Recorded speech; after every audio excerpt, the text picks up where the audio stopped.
Everyone knew Brian only became Helen's boyfriend because Jason went back to his home country. And everyone was waiting for the drama, a show where Brian gets ditched when Jason comes back. But nobody knew that Brian was waiting too, waiting for the day Helen would break up with him. At 5:30 p.m. at the local marriage registry, after the last couple left, an employee approached Brian, eyes filled with sympathy. "Hi there, we're about to close. The person you're waiting for hasn't arrived?" Brian clutched the marriage application form and quietly said, "Give me a moment, I'll make one last call." He pulled out his phone to call Helen. The call interface already had 12 missed calls, and this last one wasn't answered either. Brian silently closed his phone, apologized, and left the registry. As the door closed behind him, he paused. In the next instant, he ripped up the marriage form and tossed it in the trash.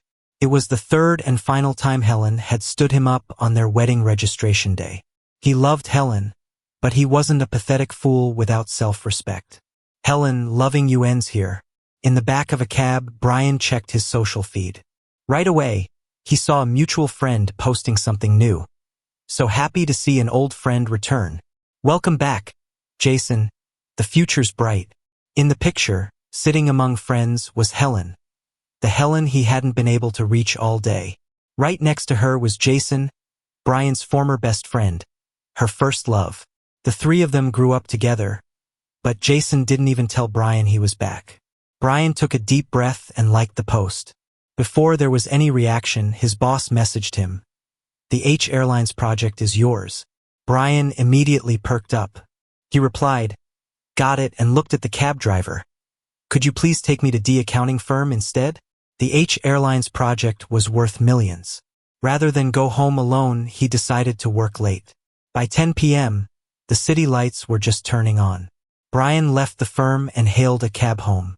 The place was dark, completely quiet. Brian was used to scenes like this, so after freshening up, he prepared to sleep. Unexpectedly, the doorbell rang.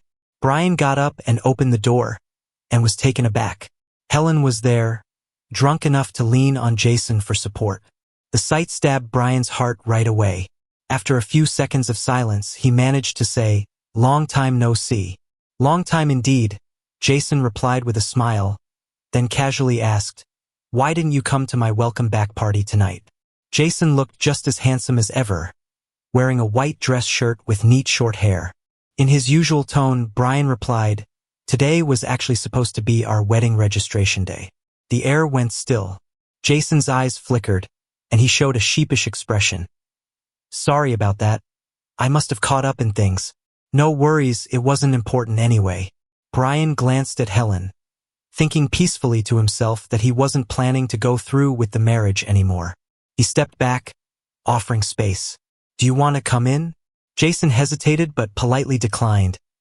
"No, I've just gotten back and have a lot to do. Helen's in your care. If she gets a headache after drinking, remember to make her some hangover tea in the morning with extra honey." He paused, gave a meaningful smile and said, "Oh, I almost forgot. You're her boyfriend now, you probably know all this." Jason's words pierced Brian. Of course, he knew.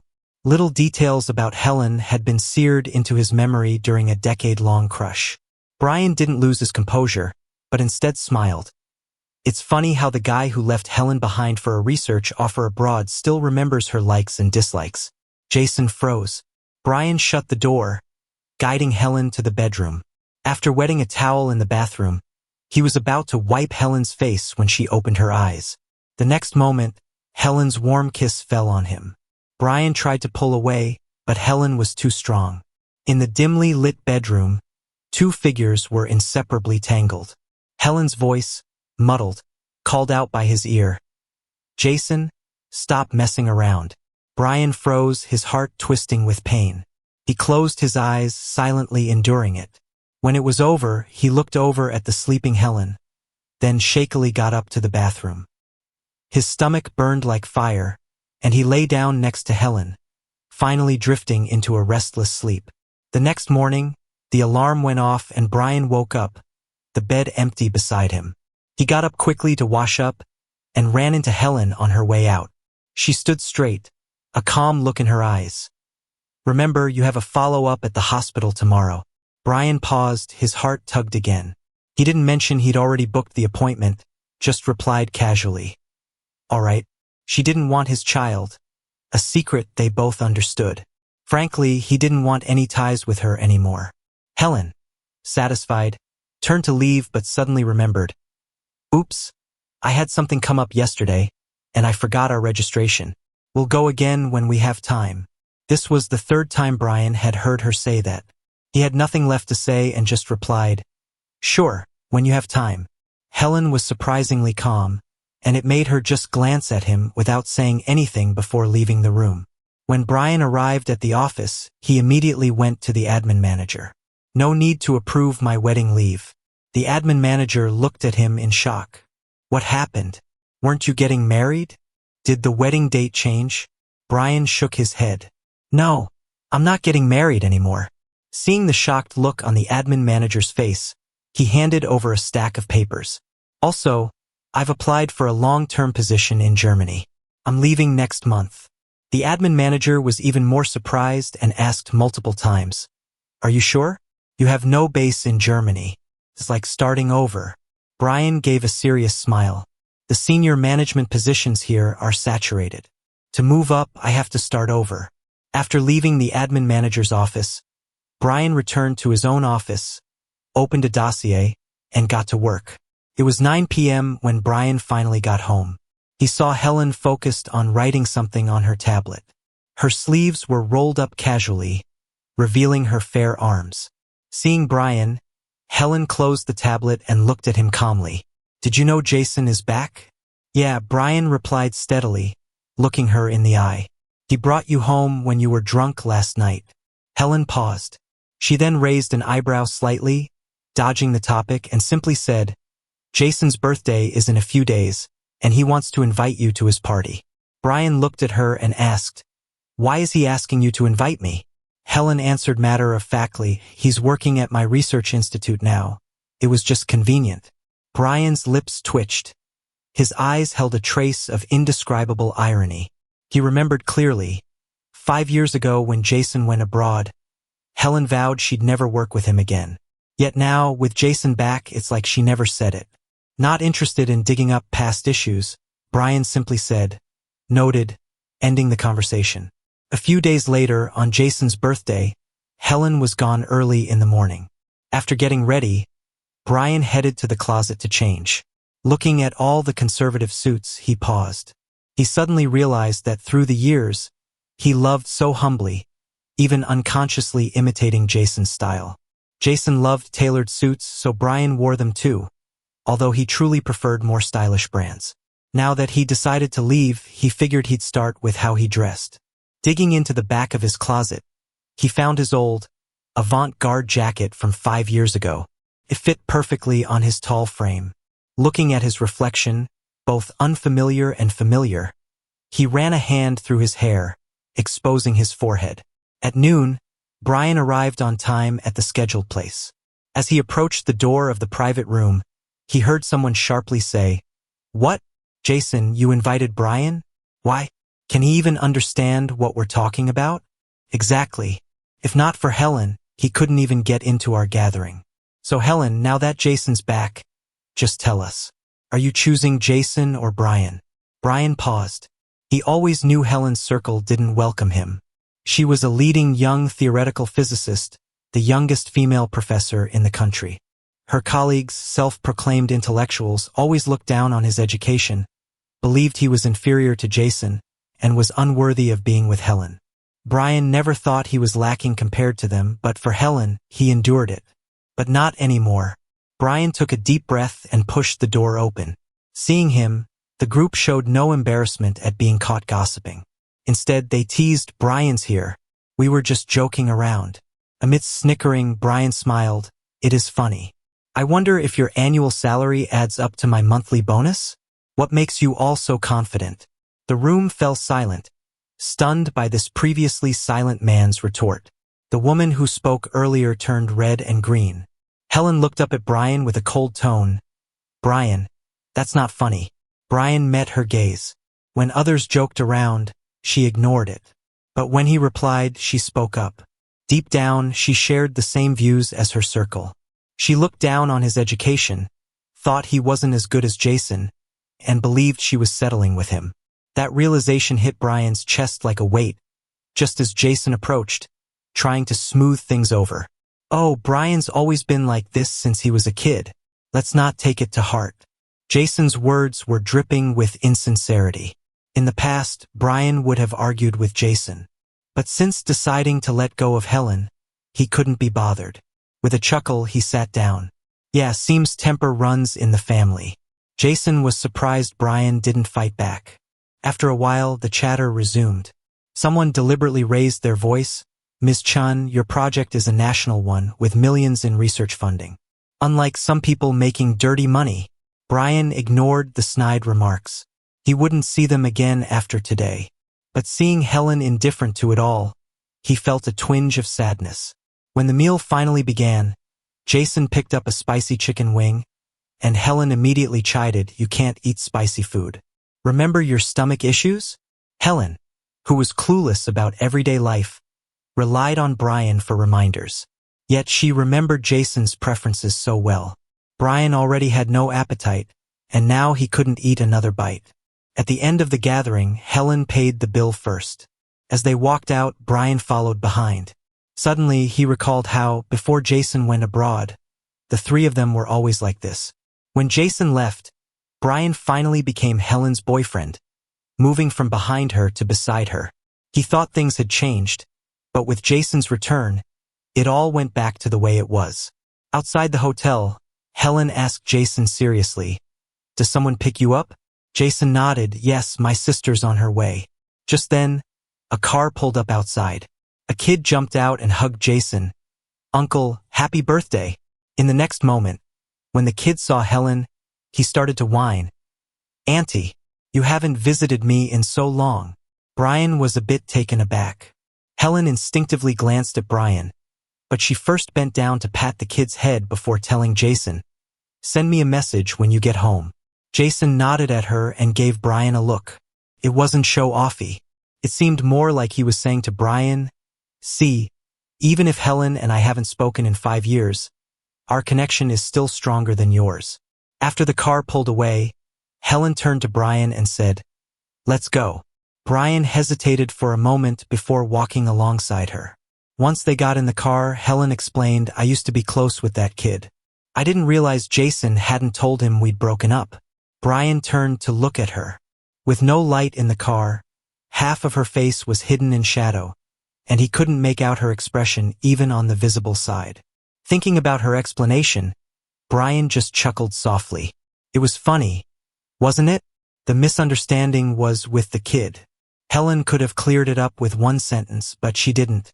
Now she's explaining to him instead. Wasn't that amusing? Brian turned to look out the window. Helen didn't get a response, so she glanced at him and her eyes lingered on his stylish jacket. She frowned and said, "And also, don't dress like this again. It doesn't look good." Brian's heart trembled. Was it really that he didn't look good?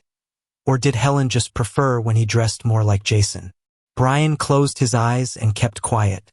When Helen saw he wasn't responding, she also went silent, staring straight ahead. When they got home, Brian went to the study. He was heading to Germany soon, so he needed to polish his German. Luckily, he had a basic understanding from before, so relearning it wasn't too hard. He didn't hide his studies from Helen, yet she never asked or seemed to care what he was up to. The next day, the first phase of the H-Airline project was officially agreed upon. Brian took the opportunity to host a party, inviting several folks from the financial world. It was a huge success, and for the first time, Brian ended up drunk at one of these parties. Richard, his buddy, frowned and said, "You guys didn't stop him? Letting him get drunk like that, what now?" Everyone looked at each other, unsure what to do. Does Brian have a girlfriend? I don't think so. Why not give that girl a chance?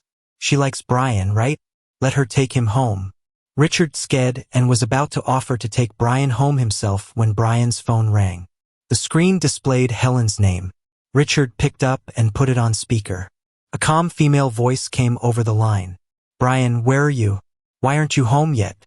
Though her tone was cold, it confirmed her identity. Brian actually had a girlfriend. Everyone was shocked.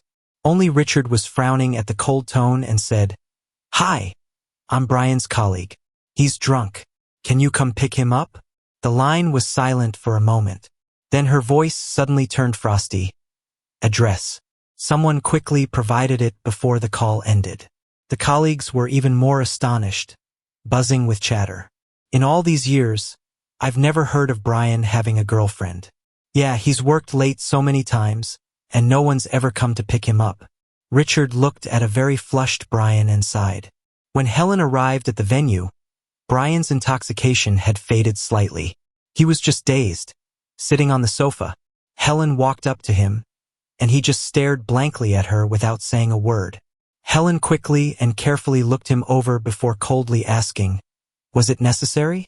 Was it necessary to drink to this point for a job?" Brian's mind was fuzzy, but he instinctively wanted to reply, "Of course it was." But sensing Helen's displeasure, he chose not to snap back. Instead, he tugged at her sleeve and mumbled, "Let's go home." Helen felt a tightness in her chest, gave a brief nod to the observant Richard, and took Brian away. Brian fell asleep in the passenger seat as soon as they were in the car. Helen glanced over absent-mindedly.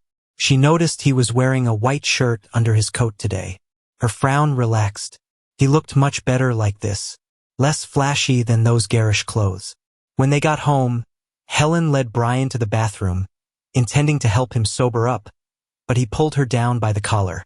Random kisses landed on her face. Helen, flushed with desire, finally had enough and held the back of his head to kiss him back. Things finally calmed down. Brian lay face down on the bed, his mind clear but body too drained to move. Helen leisurely emerged from the bathroom, looking unusually gentle. Suddenly, her phone rang. Seeing Jason's number, she immediately answered. Jason's anxious voice came through. "Helen, I accidentally set the pan on fire when I was cooking. It's burning. What should I do?" Helen's face changed instantly. "I'm coming right over." Hanging up, she went to change, and seeing Brian watching her, she reflexively gave an excuse. "The lab has an emergency. I need to step out. No need to wait for me tonight." Not checking his reaction, she quickly dressed and left. With the sound of her departing, the house grew cold again. Brian said nothing, closing his eyes in discomfort. They had just been intimate, the warmth not even gone, and she was rushing to another man. He didn't know how long it had been when his phone rang. It was Jason. Brian suddenly had a feeling this was Jason's power play. He listened to the ringing before finally picking up. Jason's emotional voice came through. "Helen, let's get back together. You still love me, right? Otherwise, you wouldn't have come to me right after leaving Brian." Brian stopped breathing for a moment. He unintentionally tightened his grip on the phone. Helen's raspy voice was clear and came through. "Yes, I still love you." In the next instant, the call ended. The cold glow of the screen highlighted Brian's pale face. At that moment, Brian didn't know if he was more upset that one call from Jason was enough for Helen to leave him, or for the fact that despite Jason choosing his future over her again and again, Helen kept forgiving him. Lying in bed, Brian recalled a memory he thought he'd forgotten long ago. It was the first year Jason went abroad. Helen had won her first big award in physics. Brian happily took flowers to surprise her backstage at the awards, but overheard her talking with a classmate. "Your project with Jason won the award. Aren't you going abroad to get him back?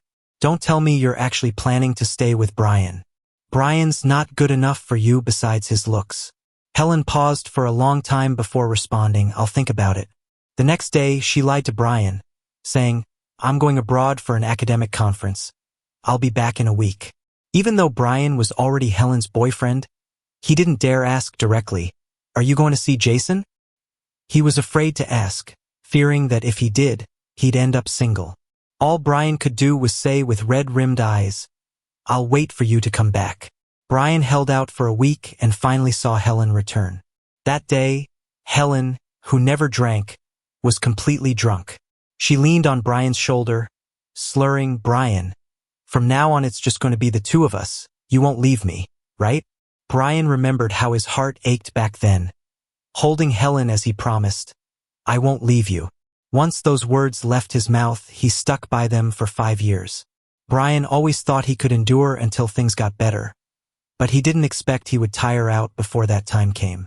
At this moment, Brian's eyes were slightly red, and he finally sighed. "Helen, I'm sorry. I have to break my promise." He was going to leave her. He no longer wanted her love. The next morning, Brian went to the office. He found out the leaders from Germany were visiting that day. After their evaluation, they spontaneously decided to visit a local museum. Brian, as an employee about to go to Germany, had to tag along. After a few hours, he was a bit tired, so he sat down in the rest area. Suddenly, a bottle of water was handed to him. He looked up, startled to see it was Helen. He thought he was hallucinating. Helen opened the water and helped him take a few sips before he caught his breath enough to ask, "Why are you here?" Helen didn't answer but instead introduced Brian to the woman next to her. "This is my boyfriend, Brian." Then she introduced the woman to Brian. "This is the new researcher, Karina." Brian reached out his hand, smiling politely. "Nice to meet you." Karina shook his hand, beaming, "Wow, your boyfriend is so handsome. What a catch for you. By the way, where does your boyfriend work?" Helen hesitated for a moment, then vaguely said, "At a small office." Brian raised a brow at that. He knew well enough that Helen didn't even know where he worked. They'd been together for 5 years. He hadn't changed jobs. But did it matter to Helen? So Brian filled in the details himself. "I work at a firm called D." Karina was surprised, playfully slapping Helen's arm. "You humble much? That's one of the top 4 firms in the world. If that's small, there's no big firm around here." Helen paused and looked at Brian with a complicated expression, staying silent. Karina didn't think much of it, saying, "I'll head to the front. Catch up soon." Helen nodded as Karina left. Alone with Helen, they walked slowly.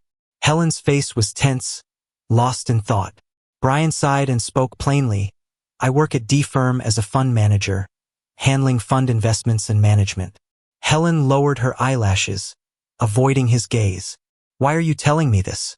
Brian responded calmly, "Next time you can tell people that instead of just saying I'm your boyfriend and that's it. He's not just Helen's boyfriend. He has his own identity." Helen frowned, her tone somewhat annoyed. "Our work fields are totally different. How would I know about some D firm?" Brian paused briefly, then lightly chuckled with a sense of realization. "Yeah, we really are from 2 different worlds." The smile faded quickly, and he looked ahead where his boss waved at him. "All right, let's drop it. I've got to go talk to my boss." Brian picked up his pace and walked ahead. Once next to his boss, the boss looked pointedly at Helen behind him and asked, "Your girlfriend?" Brian nodded, "Yes." The boss jokingly asked, "You okay with going to Germany alone? Not bringing her?" At that moment, Helen joined his side, calmly gazing at the exhibit. Her profile was just as defined as before. Brian chuckled softly, turning his gaze away first. He knew Helen didn't speak German, so in front of her, he confidently responded in German, "I'm okay with it."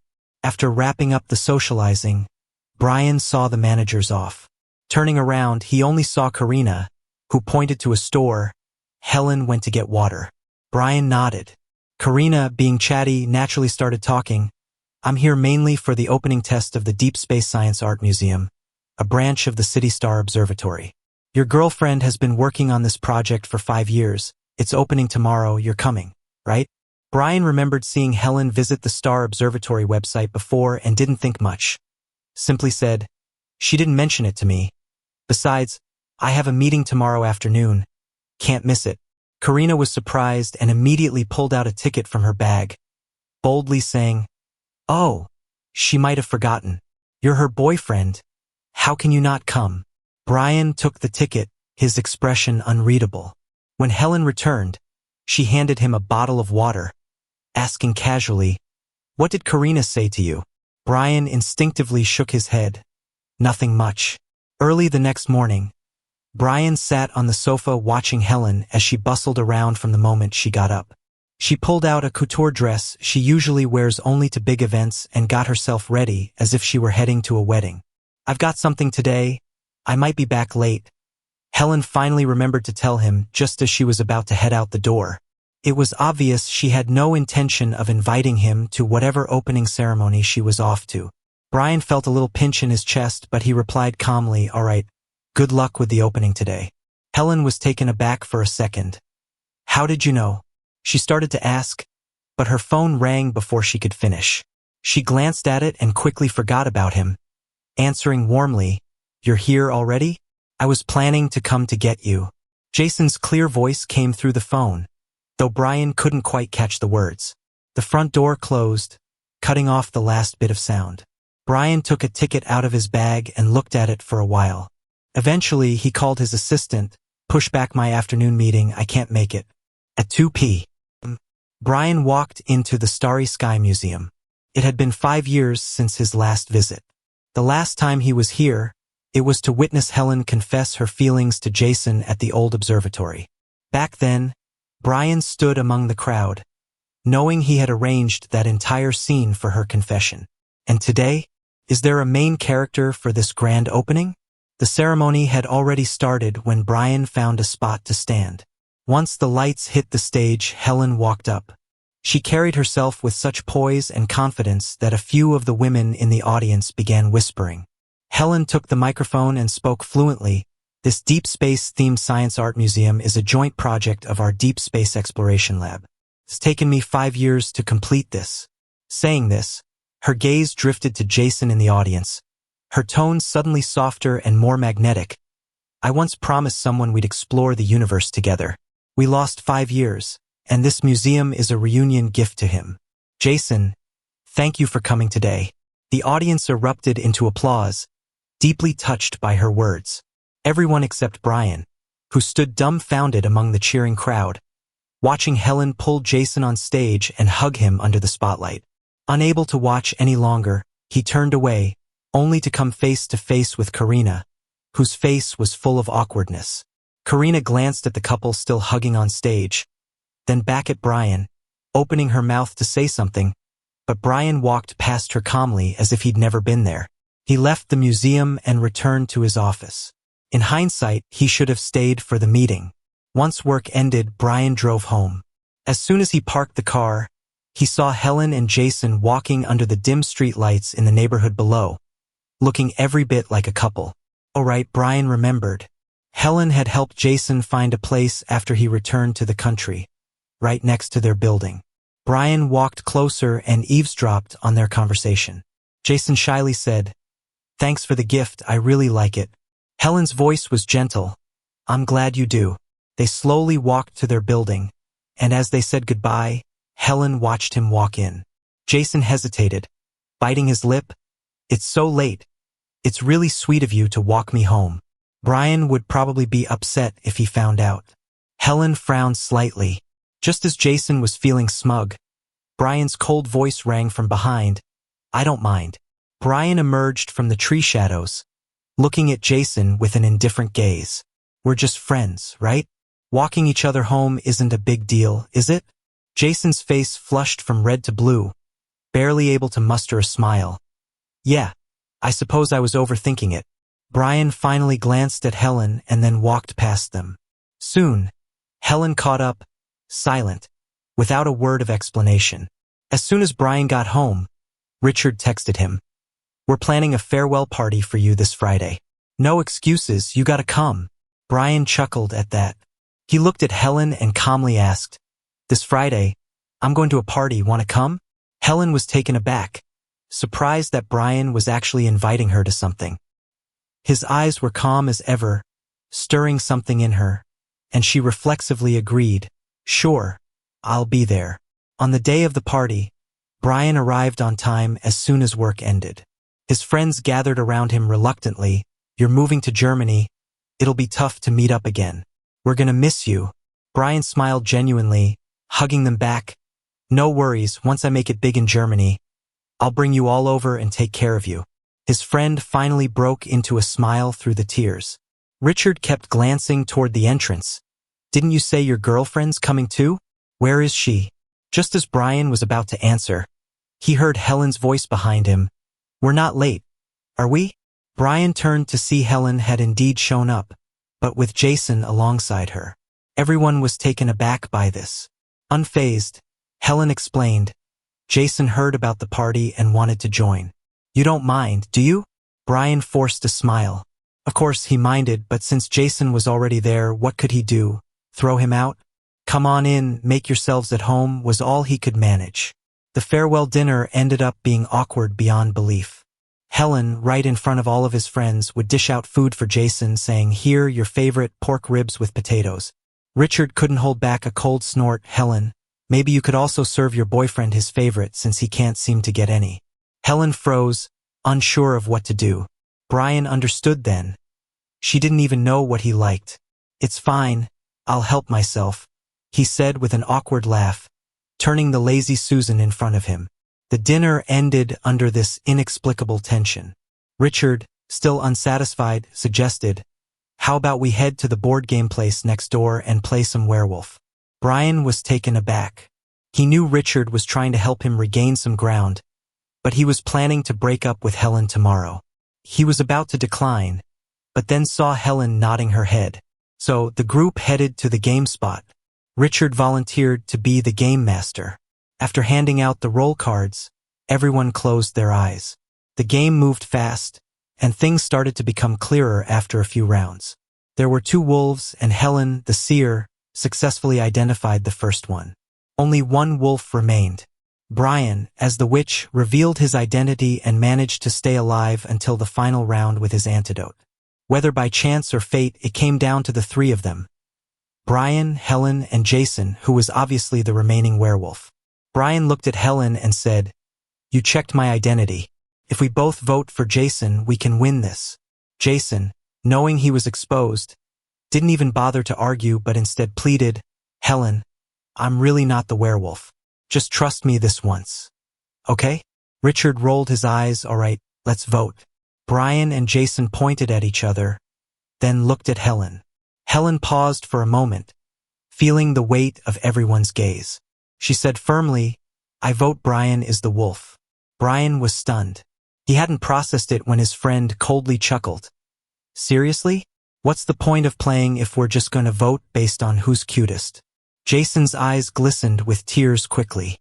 He looked pitiable and then addressed the group. "I don't know what I did wrong to be targeted like this.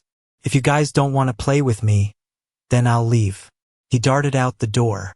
Helen immediately stood up, looking at Brian coldly. "It's just a game. Why take it so seriously?"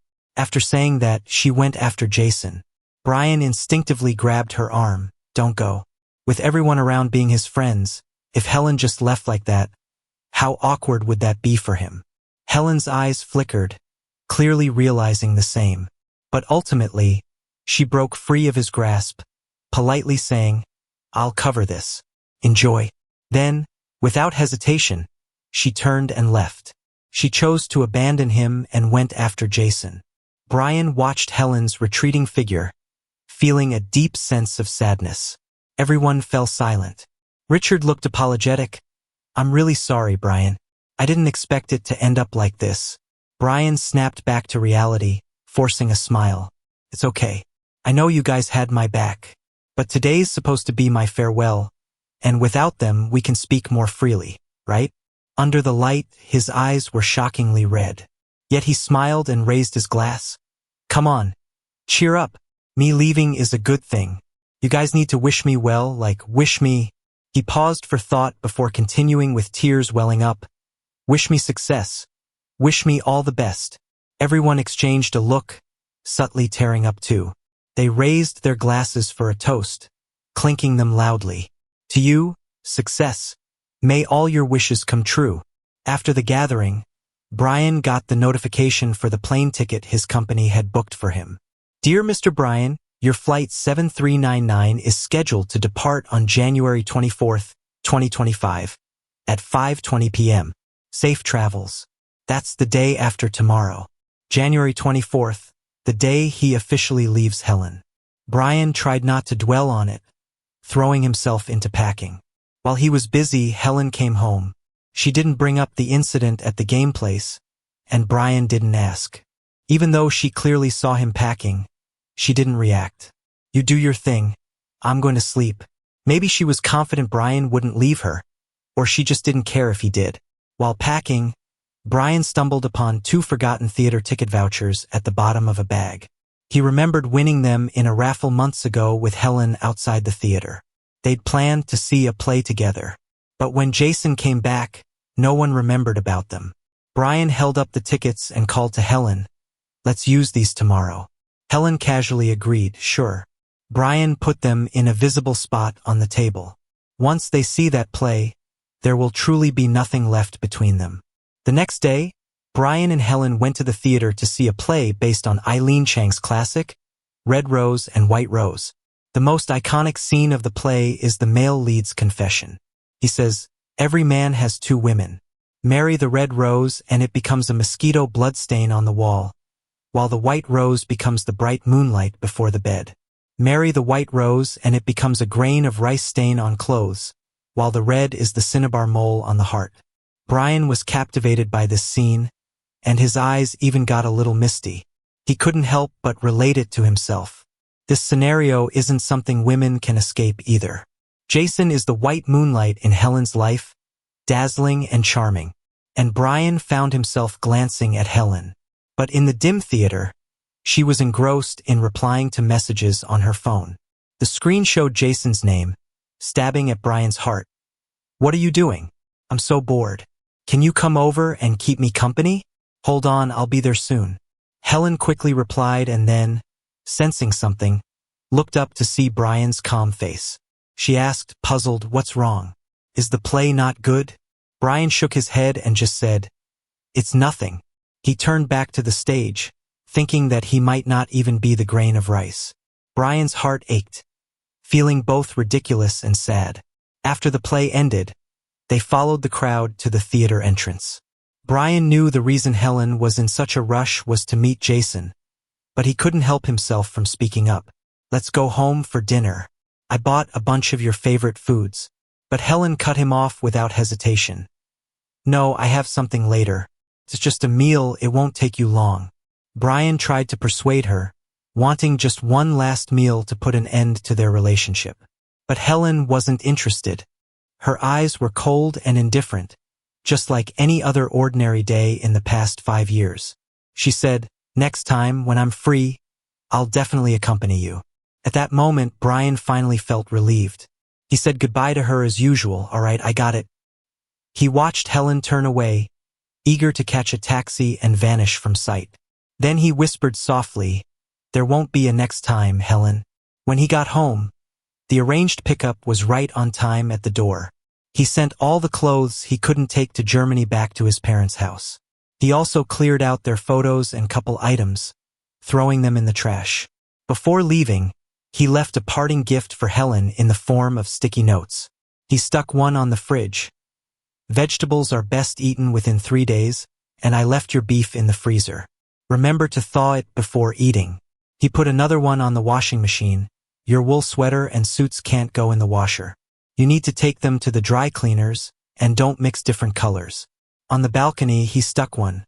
"The plants on the windowsill need watering at least once a week, or they'll dry out." By the time he stopped writing, the room was covered in yellow sticky notes. Brian stood there, staring. These 5 years were marked by these notes, symbolizing his love for her. Helen regarded his love like the sticky notes too, looked at, then tossed aside. And now it was the last time he'd love her. There was one sticky note left, and Brian wrote one final message. "Helen, happy breakup."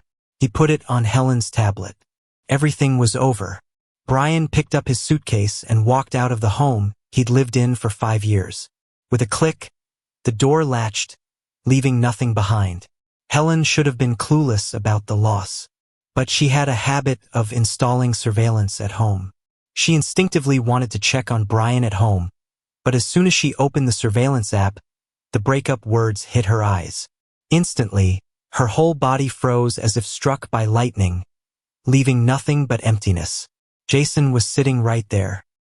He used the excuse of a lab issue to invite her over, but now seeing Helen so absent-minded and uneasy made him even more uneasy. He could only ask, "Did something happen?" Helen didn't explain, She just abruptly got up to leave. But there was a clear panic on her face, a look Jason hadn't seen in 10 years. Let's stop here today. For the next steps, you can handle it with your ability. Jason had this gut feeling that it was related to Brian. He didn't want to lose to him, so he called out, "Is something up with Brian? He can handle it. You don't need to rush like this." Previously, Helen might have sat back down. But now, just seeing that text made her lose her cool. How could she sit comfortably now? No need. This time, Helen didn't say more. She grabbed her coat by the lab door and left. Jason, unable to stop her, got visibly upset. After a while, he made a call. "Can you help me check something out?" Helen kept trying to call Brian after she left, but his phone was out of service. Her expression seemed unchanged, but anyone who knew her would notice her lips tightly pressed and her hands clenched. She was showing a kind of panic she had never felt before. This panic fully exploded when she got home. Helen stared blankly at the home she shared with Brian. The place felt empty, yet was scattered with yellow sticky notes. The sunset cast a harsh golden light on the notes through the balcony. She opened her mouth to call his name but knew it was pointless. He was already gone. All that was left were these little notes. She looked at each one, and bit by bit her rationality melted away. Her heart tightened in a way worse than when she heard Jason was moving abroad. For the first time, Helen felt something slipping out of her control. Suddenly, a thought struck her. Helen remembered Brian once mentioned the D law firm. She quickly Googled the address and hurried over. But without an appointment, she was stopped at the front desk. "I'm Brian's girlfriend. I need to see him. Can you reach out to him?" Sweat formed in Helen's palm as she spoke, holding her breath. The receptionist glanced at her suspiciously. "You're Brian's girlfriend and need me to reach him?" Helen was at a loss for words. As things got awkward, Brian's boss, whom she had met briefly on the Great Wall, showed up. He tapped her shoulder, signaling her to follow him. Helen followed, eager to ask, "Do you remember? We met before." The boss obviously remembered, but he also remembered Brian's demeanor back then. So now he just smiled and said, "You won't find him at the office." "What?" Helen was stunned. She quickly asked, "Where did he go?" "He's gone abroad and won't be back," the boss said without hesitation. Helen stood frozen, barely squeezing out the words. "Abroad?" The boss nodded, calm as ever. But his words hit her like a bullet, piercing her heart. "You didn't know? He applied for a position in Germany a month ago." Helen's face fell instantly. A month ago? Wasn't that when Jason came back? So from the moment Jason returned, Brian had planned to leave her? Understanding this, Helen felt something indescribable weighing on her chest, suffocating her. He didn't mention it. She spoke half a sentence, meeting the boss's gaze that seemed to watch the drama unfold, and got a bit angry. "I see, thank you," she said stiffly and walked away. The boss watched for a moment before reluctantly turning away. He then texted Brian, "Your girlfriend came to the office. She might be heading to Germany to find you." He knew Brian was on the plane and couldn't reply. So, half curious, he set it aside and left as if nothing happened. Meanwhile, back at home, Helen was filled with rage. Whether it was the curious looks from others or the fact that Brian parted ways without a word, she felt upset. Seeing the room filled with sticky notes fueled her growing anger. "Writing these to ease your guilt? Brian, I won't let you just end things one-sidedly." Helen tore down the notes and crumpled them in her hand. The rough paper hurt her palm, but she couldn't let go. She tossed them into the trash in frustration, out of sight. Suddenly, her phone buzzed. Helen grabbed it, but it wasn't Brian. Disappointment flashed in her, but she quickly answered the call. "I found Brian's flight details and a temporary address in Germany. It's just..." Helen felt a surge of joy. "Thanks. I'll treat you when I get back." She was about to book a flight when her friend hesitantly asked, "I have to ask, what's your plan now?" "Jason's back and Brian chose to part ways. Isn't this your chance? Why chase him?" Her friend's voice grew serious. "Could it be you fell for him?" Helen's eyebrow twitched. A strange feeling flickered inside her, but it left too fast for her to grasp. So, she pushed it down. Calmly, she replied, "No, I just want to ask him for a clear reason. Even if we're breaking up, there has to be a reason. Am I, Helen, someone who can be tossed aside that easily?" Caught up in her situation, Helen didn't notice it, but her friend, listening, picked up on the dissatisfaction and anger in her tone. Even when Jason left her back then, she wasn't this upset. But now wasn't the time to go into detail, so she just vaguely said, "Got it. You go ahead, I won't bother you." After hanging up, she thought for a moment and called someone else. As soon as the call connected, her friend's expression turned stern.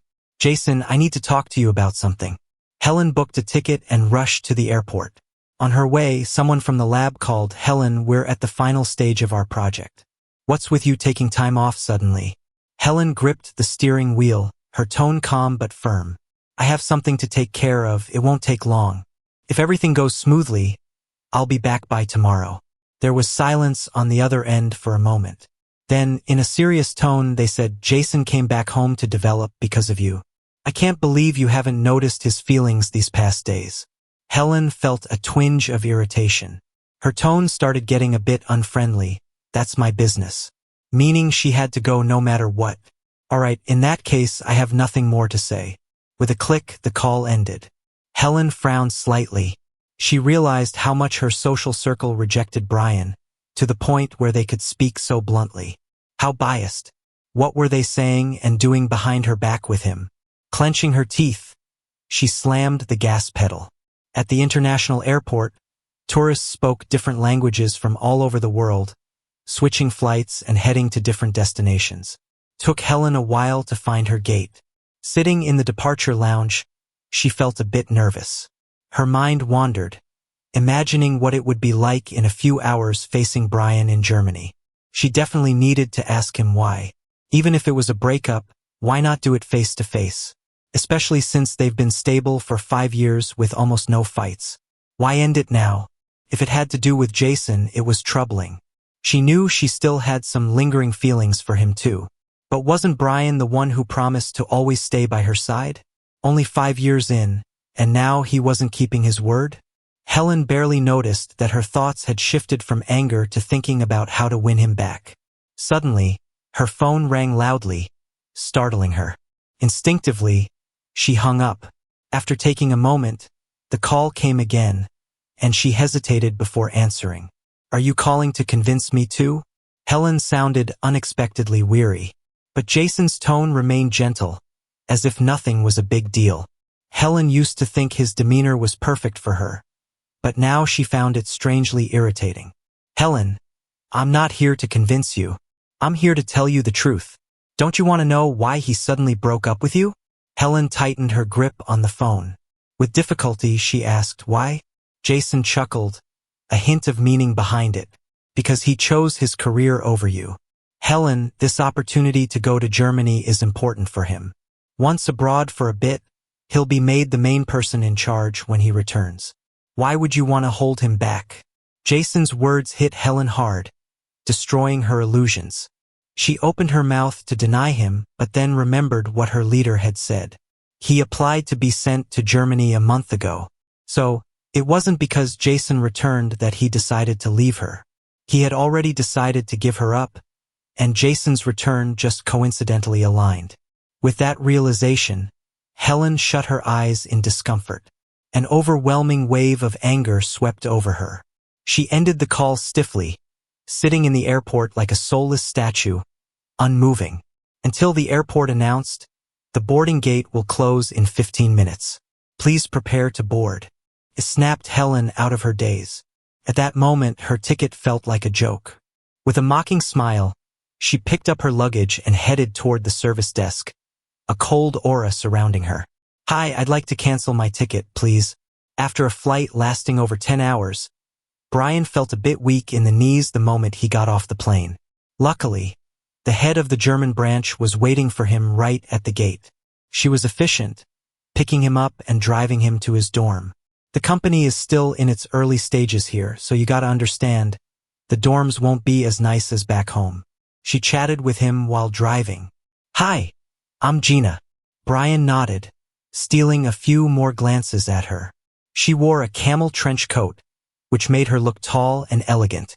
Right now, she was driving with one hand, while the wind blew in through a half-open window, tousling her hair in a carefree way. Gina caught his eye in the rearview mirror and smiled mysteriously. "What are you looking at?" Brian felt a bit flustered by her smile and looked away first. "Oh, nothing." He wasn't used to interacting with such confident and straightforward women. Back home, even the most accomplished women kept a facade of humility, sometimes to the point of being fake. So there was a slight novelty in his heart, which quickly faded.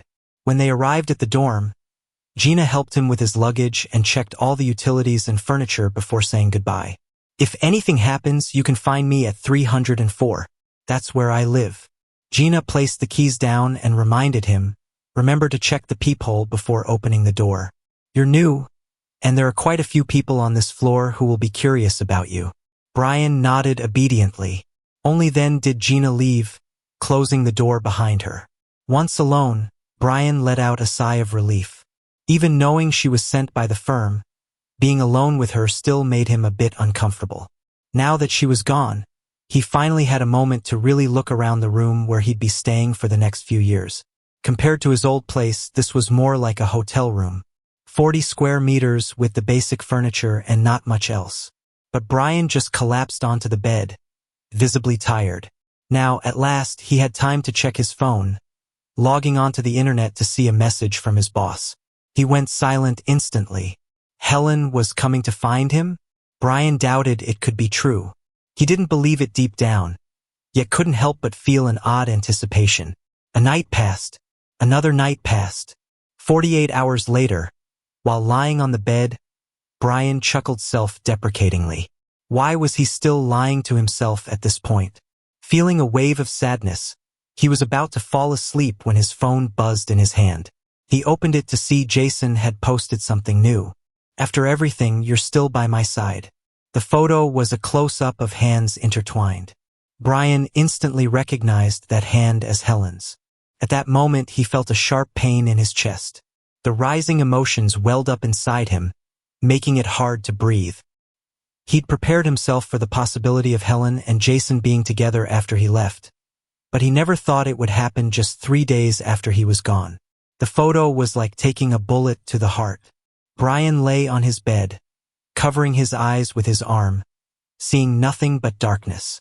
Eventually, a tear slid silently down his face. He really didn't want to cry over Helen anymore, but he couldn't help remembering the past 5 years.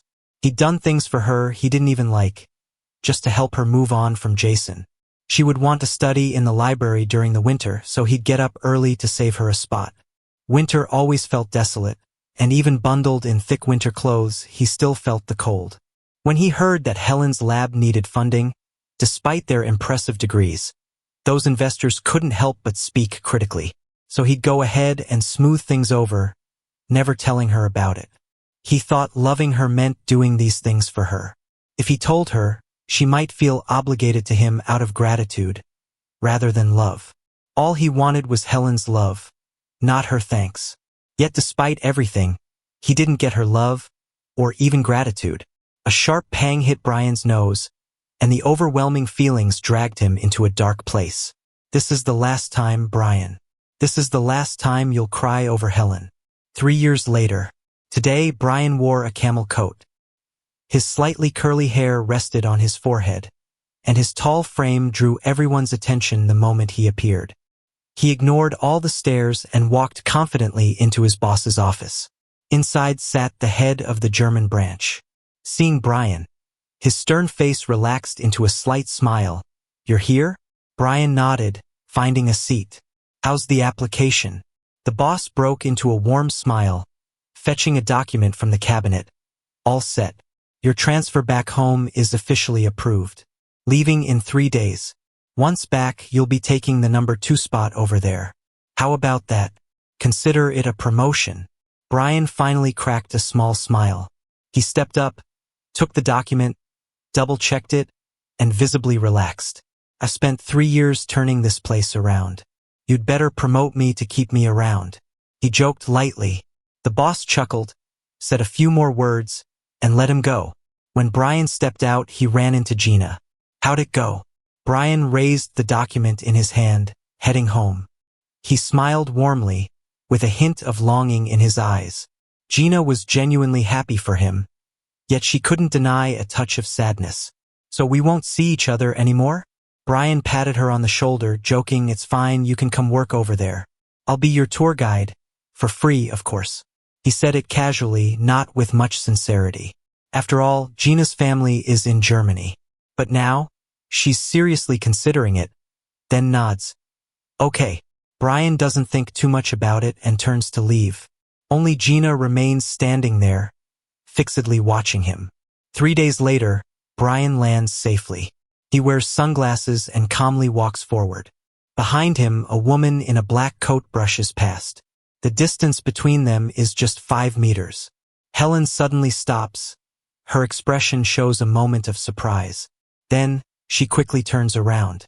People are bustling back and forth, each with their own destinations.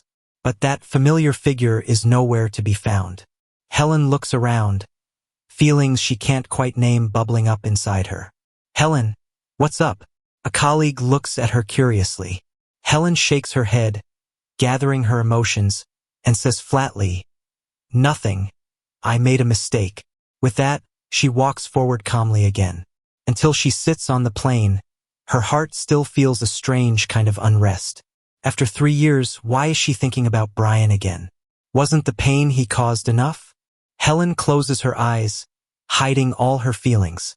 3 years ago, Brian chose his career over her and broke up with her. She didn't chase after him nor said anything, accepting their breakup quietly. She thought it would be like her breakup with Jason, hard for a few days and then it's over.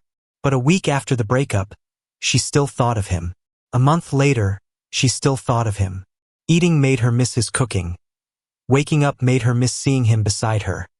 Mixing black and white clothes, she missed his nagging. Her life, unknowingly, was filled with his presence. But Brian abandoned her. Helen thought she should have some dignity, so she resisted looking for him. But the longing got heavier, almost crushing her.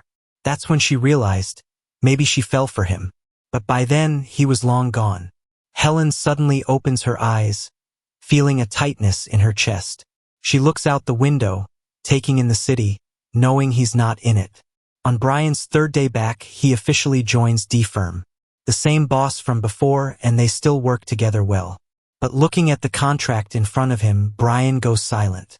The boss sighs, ready to pull it back. "I know you don't want to be involved with Helen again, but her team is the only one qualified for this case. If you're really having trouble, I can send someone else." Brian frowns, holding the contract with one hand. "No need, since I chose to come back. I'm ready to face her." Seeing the boss's serious face, Brian actually smiles. "When's the meeting set?" "Tomorrow afternoon at 3, the boss quickly replies. Brian nods and leaves. He doesn't hesitate but accepts it easily. They'd meet eventually. If he hides, she'd probably think less of him. Besides, she has someone new now. They might both be married by now. Why should he care? Brian reassures himself, pushing back his emotions.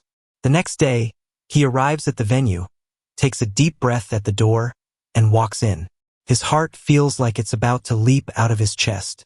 He looks around nervously but doesn't see Helen, just unfamiliar faces. Someone approaches with a warm smile. "I'm the person in charge of this section. You can call me Sam." Sam seems about 25 or 26, but speaks and acts with a maturity beyond his years. Brian doesn't say much, just smiles and takes his seat. As soon as he's seated, he hears Sam say, "Our boss will be here shortly. Please be patient." "No problem." Brian's palms are already sweaty. Just as he finishes speaking, the door behind him opens. Sam immediately stands and goes to greet Professor. Brian freezes, but the voice behind him isn't Helen's. "Are you the representative from D-Firm?" Brian stares blankly at the newcomer's face, a completely unfamiliar one. The weight in his heart suddenly drops, leaving unspoken disappointment. "I am. Hi, I'm Brian." He extends his hand warmly. The newcomer quickly shakes it, explaining, "Sorry, Helen went abroad a few days ago and hasn't returned. Today, I'll be handling everything on her behalf. Brian has no objections, guiding them to the table and proceeding smoothly with their discussion. But inside, he's in turmoil. Did Helen really go abroad? Or is she avoiding him? After all the basic details were nailed down, he finally got the signed contract. The other guy then smiled and said, "The issues are settled, so we can finally sit down and chat, right?" Brian was taken aback. He studied the guy's face and then uncertainly asked, "Are you Karina?" Karina nodded vigorously, her facial muscles relaxing. "I thought you were mad at me, pretending not to recognize me." Brian chuckled helplessly. "Sorry, it's been so long that I hardly remember. And you didn't introduce yourself earlier." Karina looked a bit helpless too and took a moment before saying, "Remember I invited you to that opening ceremony? And then I heard you broke up with Helen a few days later, so..." She trailed off, but Brian got it instantly. She thought she was somehow indirectly responsible for their breakup, and that made her uneasy. Brian laughed softly and reassured, "It's got nothing to do with you. Even without you, I would have broken up with Helen in a few days." Karina was caught off guard, opened her mouth to say something, but ended up silent. Brian didn't dwell on it, and he started walking out first. Sam, who overheard such a big secret, was shocked, pupils dilating as he followed Karina and asked, "Is that the professor's ex-boyfriend?" "Brian?" Karina nodded in confirmation. Sam clicked his tongue in wonder. "I wondered how someone like our professor could be love-struck. Turns out it was for such a handsome guy." Even Karina was momentarily lost in thought. Yeah, she never expected someone like Helen, who would talk about Brian all night when drunk, and act like nothing happened to the point of normal work routine the next day after having angered Jason. For 3 years, Helen hasn't been with any man. Is she still waiting for him? That thought lit up in Karina's mind, and she quickly caught up with him. Brian was stopped at the door by her, giving her a puzzled look. "Is there something else?" Karina was a bit out of breath, more due to nerves. Helen's been single all these years. The sudden statement took Brian off guard. He instinctively asked, "She didn't get together with Jason?" Karina frowned and questioned back, "Why would she be with Jason? Not long after you guys split, Jason went abroad. As far as I know, they were always clean." Brian couldn't help but frown. He remembered that photo Jason had posted back then. Did Helen split with him again? Or did Jason dump her? Brian found himself overthinking, but quickly snapped out of it, chastising himself mentally. No matter who Helen was with now, it wasn't his concern. That realization made Brian's expression turn cold. Helen's life is none of my business anymore. Whether she's with Jason or not, that's her choice. I don't care. He said this calmly, noticing Karina's face changing drastically.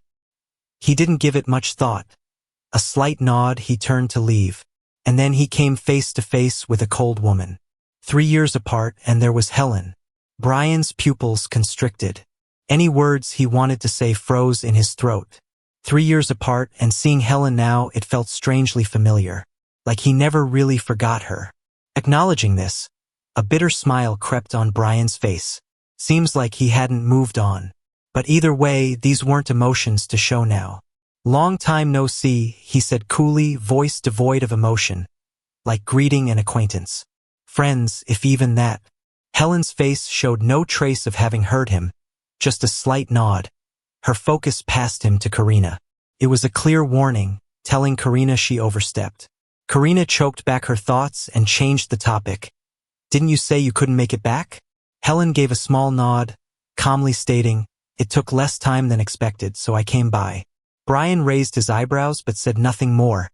Excusing himself, "You guys chat. I've got some stuff to do." Helen didn't respond, standing there like an unyielding pine tree.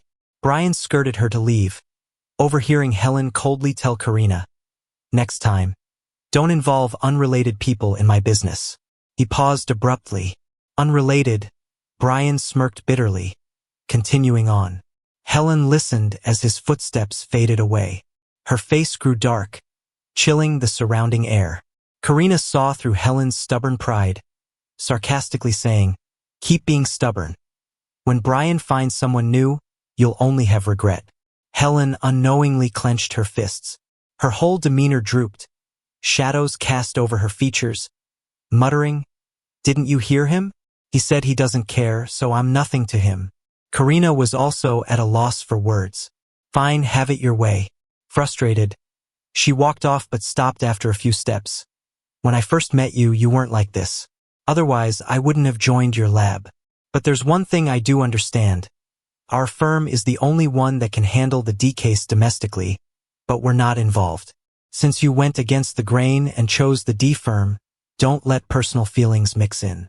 Otherwise, you'll regret it someday," Karina said and left. Helen stood there, face cold, feeling unexpectedly tired. She heard abroad that Brian was in charge of this case and rushed back, speeding things up. But for what? Helen rarely found herself silent, overwhelmed but stuck. On the other side, Brian returned to the firm with the contract. He absent-mindedly flipped through the files, but his eyes weren't really focusing. Suddenly, there was a knock on the door. It was his assistant. "Brian, someone else came over from Germany. Want to meet them?" Brian slightly frowned, surprised since he hadn't heard about this. Curious but composed, he stood and walked out with her. As he reached the middle of the lobby, he heard a familiar voice. "Hey everyone, I'm your future colleague. My name's Gina." Brian was taken aback. A gentle joy filled his heart, and he chuckled at the woman surrounded by people. Gina heard Brian's voice, turned around quickly, and grinned, dimples showing. Brian snapped back to focus and noticed several male colleagues discreetly checking her out. He smiled helplessly, then said, "Come to my office. Don't just stand here." He turned to lead the way with Gina quickly following. Behind them, their co-workers watched and whispered, "That girl's into Brian, huh?"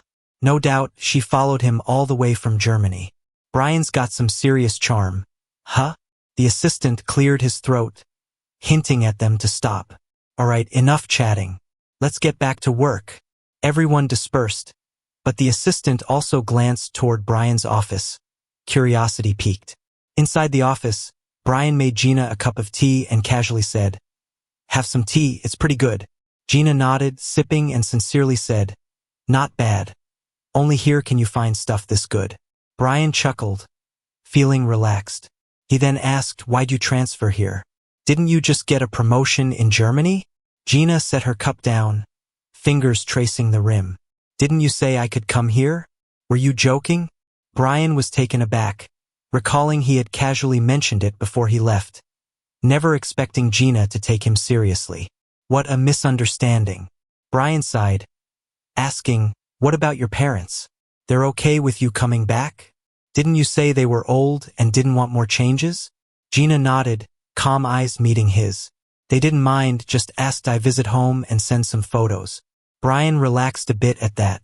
He casually asked, "Need help with the hometown visit?" Gina eagerly nodded. "Definitely. I can't find it without you." Brian chuckled again. "Where's your hometown anyway?" Gina thought, pulling an old photo from her pocket. 303 Happiness Street. Brian froze, nearly dropping the teacup. Shocked, he asked, "Say that again? Where?" Gina repeated clearly, 303 Happiness Street. Brian was stunned and replied, "You know where I grew up?" Gina shook her head. Brian laughed, "I lived at 302 Happiness Street." Gina's eyes widened with surprise and a hint of disappointment. "Too bad I moved abroad at one and forgot everything. Maybe we met as kids." Brian nodded thoughtfully. "Could be, but I was only 3 then. Don't remember you either." Gina huffed and shrugged it off. "All right, I'll leave that to you. We have bigger stuff to do now." She raised an amused brow. Brian asked, "Like what?" Gina got excited. "After work, take me to eat something delicious." Brian paused, caught off guard by her bright smile, and found himself smiling too. "All right, after work, we'll go." At 6 sharp, Gina appeared at the office door, not rushing him, just waiting with an expectant look.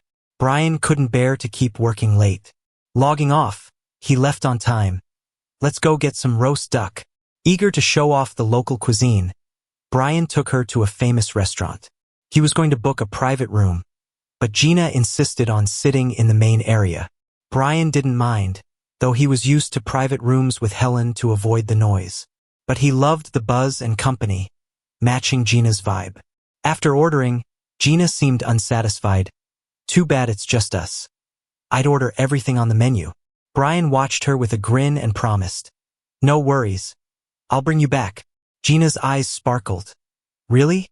As if not believing him, she asked with a bit of doubt, don't just say it lightly this time. I'll take it seriously. Brian, surprised by how sharp she was, nodded earnestly, really, as long as I'm free. Gina smiled happily just as the food arrived. They happily started sharing the food. Gina must really love good food since she ate every dish completely clean. Brian, who brought her there, couldn't help but smile seeing her enjoy it so much. He found it weird, but being around Gina just made him feel relaxed. Whether they were abroad or at home, Brian enjoyed being around her. After they were full, Brian suddenly stood up and said, I'll go settle the bill. Gina didn't make a fuss, waved him off, then rubbed her stomach and said with a laugh, you go ahead. I need to rest a bit. Brian looked at her exaggerated gesture and gave a helpless smile, heading off on his own to pay. Once done, he returned to their spot but didn't see Gina. He took out his phone and realized she had gone to the restroom, so he sat back down to wait. Waiting for someone? A familiar voice came from above. Brian looked up and saw it was Helen and Karina. They seemed to be discussing a contract. Brian's instincts kicked in. Helen couldn't possibly be considering changing partners because of him, could she? Helen immediately knew what he was thinking, and therefore her face turned serious. It's just a regular dinner, don't overthink it. Brian let out an "oh," feeling a bit embarrassed. He stood up to leave, saying, if there's nothing else, I'll go. Helen felt a surge of indescribable agitation inside her, especially after seeing that the dishes on the table were clearly for two people. Her anxiety peaked. In a moment of unclear reasoning, she grabbed Brian's hand. After we've run into each other, there's nothing you want to say to me? Brian was taken aback for a second, then quickly collected himself and said with a cold face, didn't I already say it? Helen, losing patience, for once showed her emotions openly. Just saying long time no see counts as chatting? Brian immediately frowned, visibly displeased. There's nothing more to say. I don't feel there's any extra conversation needed between us since you're an ex. Seeing Helen's face become stiff, Brian remembered they were at least partners now and softened his tone a bit as he added, except for work. Meaning beyond work, there was no need for further conversations between them. Helen understood what he meant. Her face darkened, tightening her grip but left speechless. This situation wasn't ideal for talking. Their tension had attracted quite a bit of attention. Karina sighed and reminded her, someone's waiting. Helen snapped back to reality, loosening her grip, noticing deep red marks imprinted on her palm. Whatever, she said coldly, then planned to leave when she noticed a woman walking straight to Brian. Speaking in German, I'm ready, let's go. She glanced at Helen and curiously asked, someone you know? Brian replied indifferently, just an acquaintance. Let's go. Then he moved to leave with her. Helen couldn't understand German, but she wasn't blind. She could see the closeness between Brian and the woman. Suddenly, she remembered what Karina said the other day. How are you sure Brian hasn't started dating someone else now? In that moment, hormones chose for her.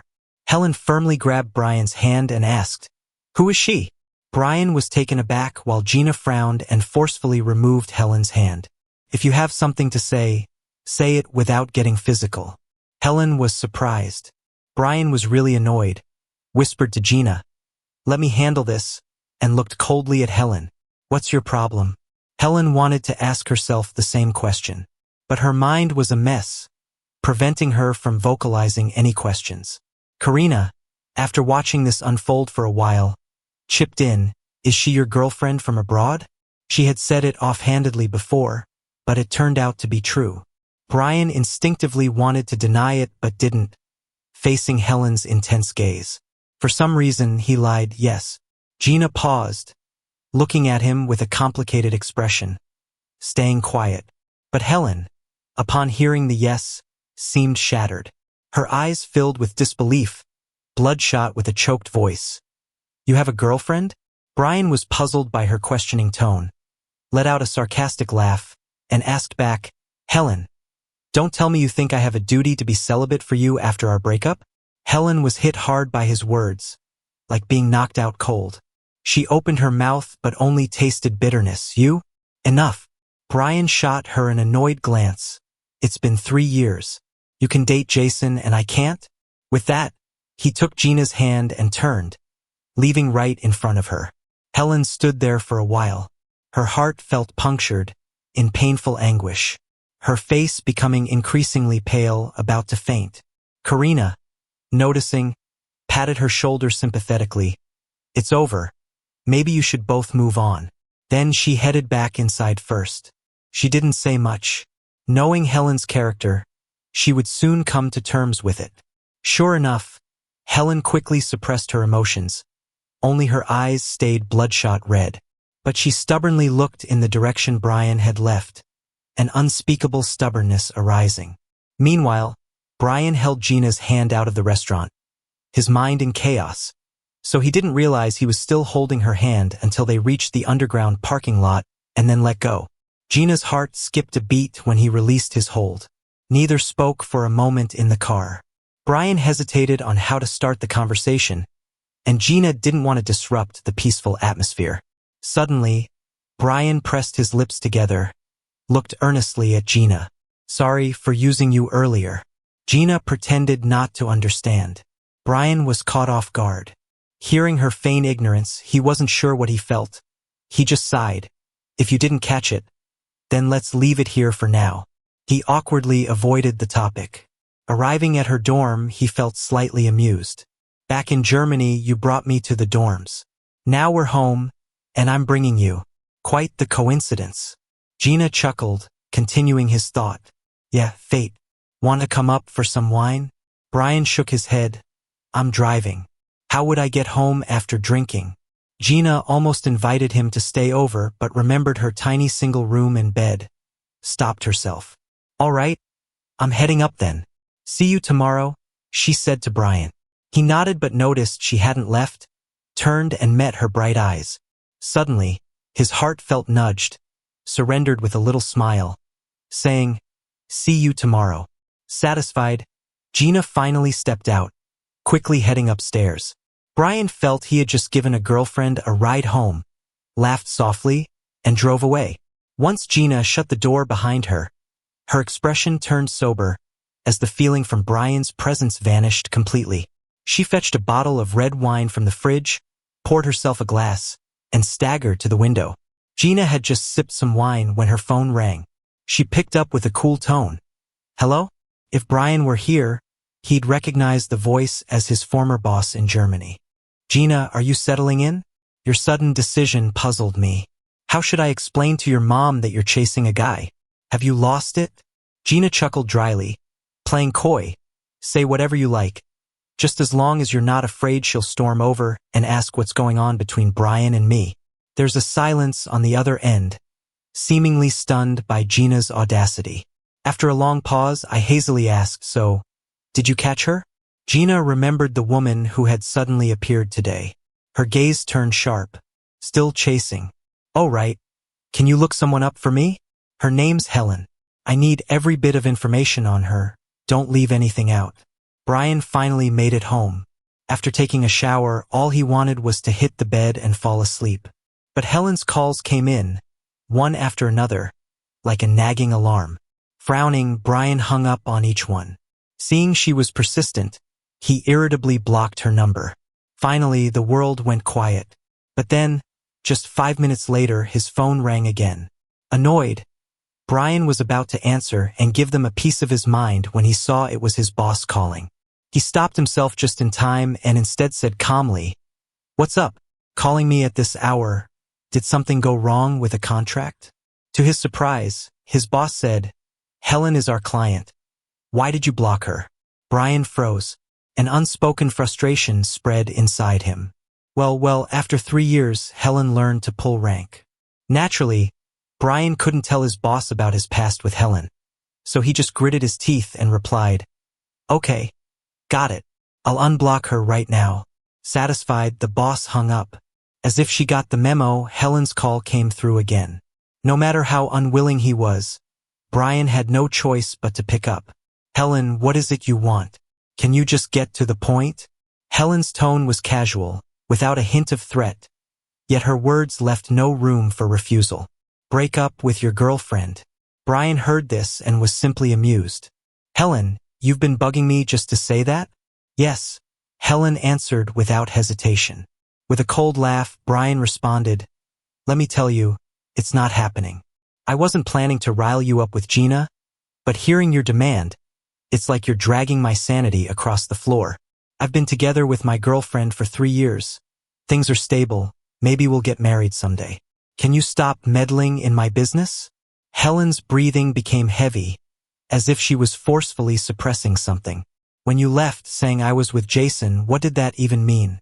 Her topic change was quick, as if she came up with an excuse to avoid the mention of marriage. Brian's expression turned cold. "Nothing. I stepped aside so you could be with your first love." Helen's voice rose sharply. "After we broke up, I was never with another man. Unlike you?" She didn't finish her sentence, but Brian could easily guess the point. He smirked. Maybe the post from Jason was intentional, and perhaps the woman's hand in the photo was photoshopped. But whatever their current situation, Helen had no reason to lie about it now. So what difference did it make? Whether she was with Jason or not didn't matter. 3 years ago, he made his decision, and there'd be no going back. "Got it," Brian replied tersely and stated plainly, "I repeat, Helen, we're done. Whoever you choose to be with now has nothing to do with me.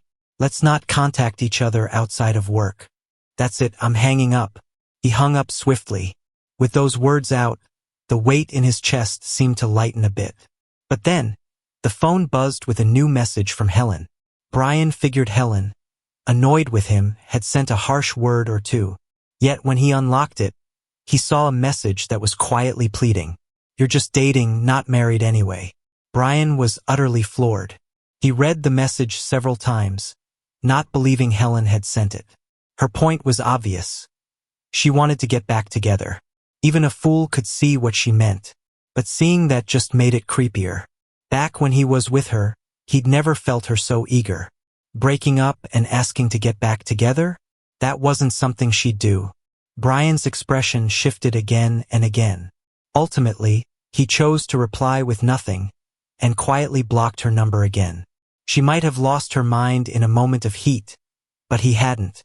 Those 10 years of chasing had drained all his energy. Getting back together? He'd have to be insane to consider it again. Helen sat on her sofa, feeling restless. It had been half an hour since she sent that tentative message of reconciliation. But her phone remained silent without a single reply. Helen thought to herself, even if he suddenly took a shower, he should be done by now. Holding her breath, she sent another message. But the chat box showed a glaring red exclamation mark. Brian had blocked her yet again. Helen's heart plummeted and shattered. She stared blankly ahead. There was nothing in the air, yet it felt like someone was there. In the 3 years since her breakup with Brian, she often felt there was someone with her in the air. She knew very well she was sick, yet she feared getting help because she was afraid this person would vanish from her world. At this moment, she pictured Brian in his familiar warm yellow pajamas, sitting there, working on his laptop and occasionally glancing at her. "Why do you keep looking at me?" Helen never used to ask because she was accustomed to ignoring his lovingly gazes. But now she wanted to ask, "Brian, do you still love me?" Yet when she did, there was only the sound of her own breathing in the vast room. Brian's shadow vanished, leaving nothing behind. In the end, Helen closed her eyes in humiliation, her heart filled with desolation. The next day, Brian went to the office, planning to keep pushing the case forward, but his boss called him into the office instead. Something suddenly went wrong at the lab, and they said the delivery time had to be pushed back. The boss looked at him hesitantly and said, "Go check what's going on over there. This case can't be delayed. If they need anything, cooperate as much as you can." Although the boss said it like that, his eyes clearly said to cooperate no matter what it takes. Brian clenched his fist, feeling a bit powerless inside. He didn't even know what Helen was thinking right now, but he couldn't avoid talking to her about work. Brian sighed and agreed, all right, I'll visit them myself. After leaving the office, he went back to his desk, expressionless, pulled up the old file, made a few tweaks, and printed a new version. Holding the freshly printed contract, he grabbed the coat on his chair and headed out. It was deep autumn. It was chilly outside. By the time Brian got to Helen's lab, his face was slightly pale. He rarely came here. 3 years had passed and most of the employees had already changed. So now everyone saw him just as a D-firm employee, not the professor's ex. Until a girl accidentally saw him and blurted out with a look of disgust, "Brian, how do you still have the nerve to come see Helen?" Brian gave a cold laugh, recognizing her as a longtime lab member who knew about him and Helen. He wondered why she suddenly had such hostility toward him. Just like that, Brian was curious too. After the girl's question dropped, the air around them froze instantly. People started giving Brian curious glances, like he had done something wrong. Brian stayed calm, but made a mental note to figure out the deal here. Luckily, Helen came out quickly. When she saw him, her face lit up with an unmistakable hint of joy. Brian raised an eyebrow, a bit surprised. Seeing Helen, the crowd scattered. They went into Helen's office, one after the other. Brian took a moment to look around and found this room, where Helen spent 12 hours a day, strangely minimal. A bookshelf lined the wall, filled with books. From physics to math, many books showed signs of frequent reading. Brian glanced back at Helen, getting straight to the point without wasting any words. "Helen, haven't you always wanted to talk? I'm here. So, after we talk, can we get back to the contract?" Helen was pleased Brian came to find her, but her face fell at his words, bringing a bit of awkwardness to the room. The reason Brian was reluctant to talk to her was this. She was always cold. When she was happy, she talked more. When she wasn't, she was so cold it affected everyone else. It was a form of subtle control, though she probably didn't even realize it. "Do you hate me that much? Is there nothing else to say besides work? Like the real reason you left for abroad?"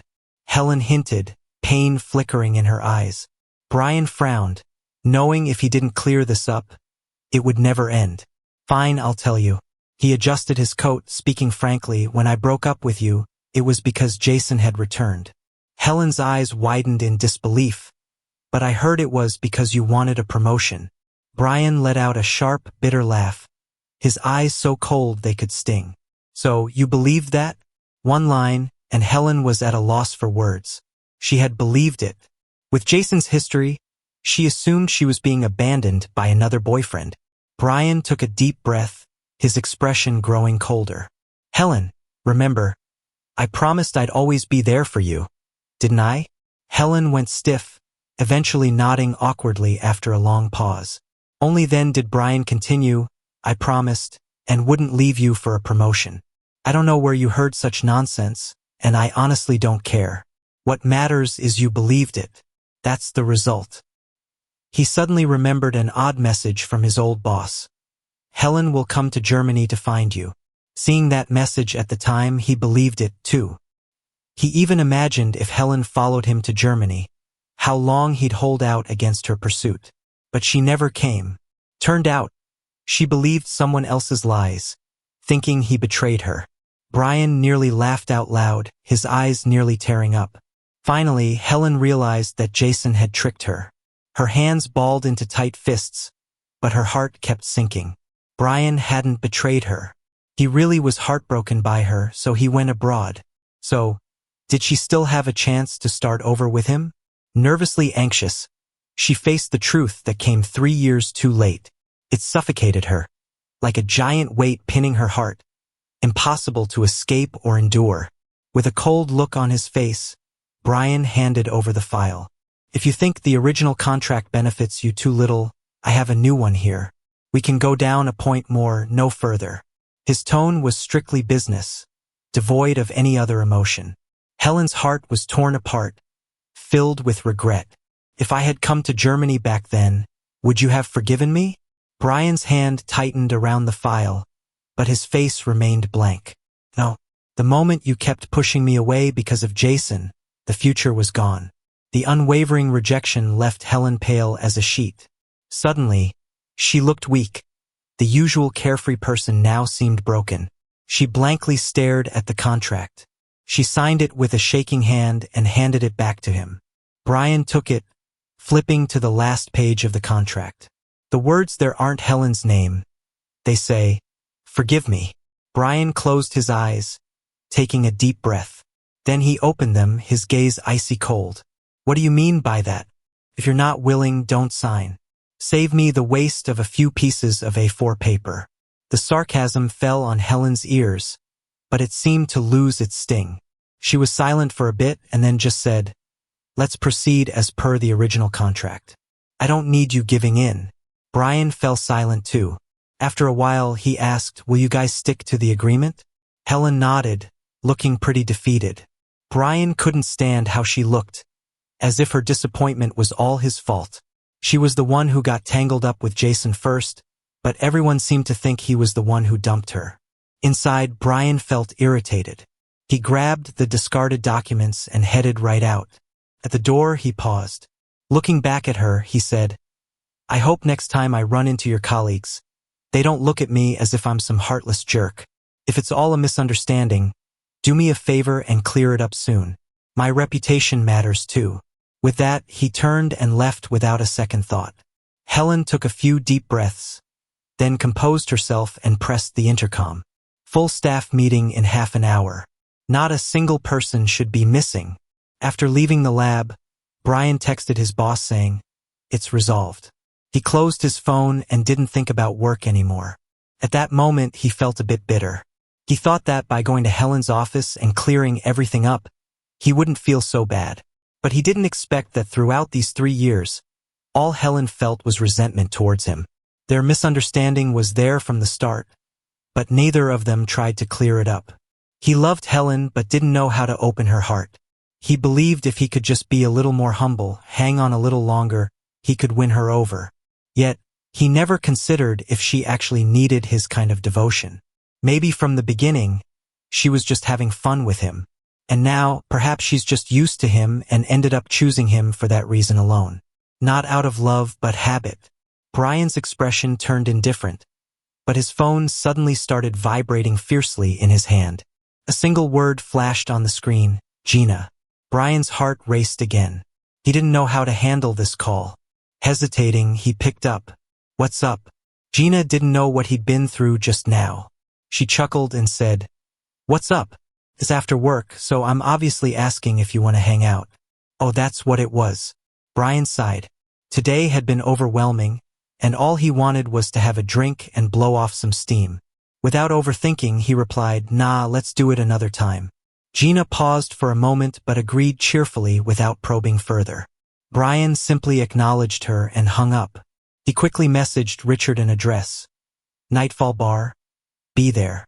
Helen was dragged to a bar by Karina as soon as she left the lab. Helen usually disliked crowded places, but when Karina said, "Don't you want to vent a little?"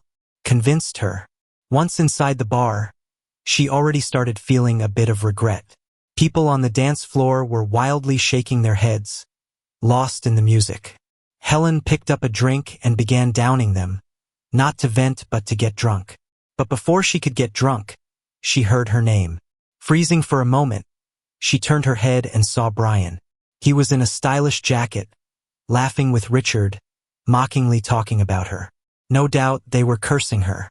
After hearing about today's events, Richard slapped the table, startling everyone nearby. "Helen has the nerve to ask you to reconcile? Hasn't she hurt you enough?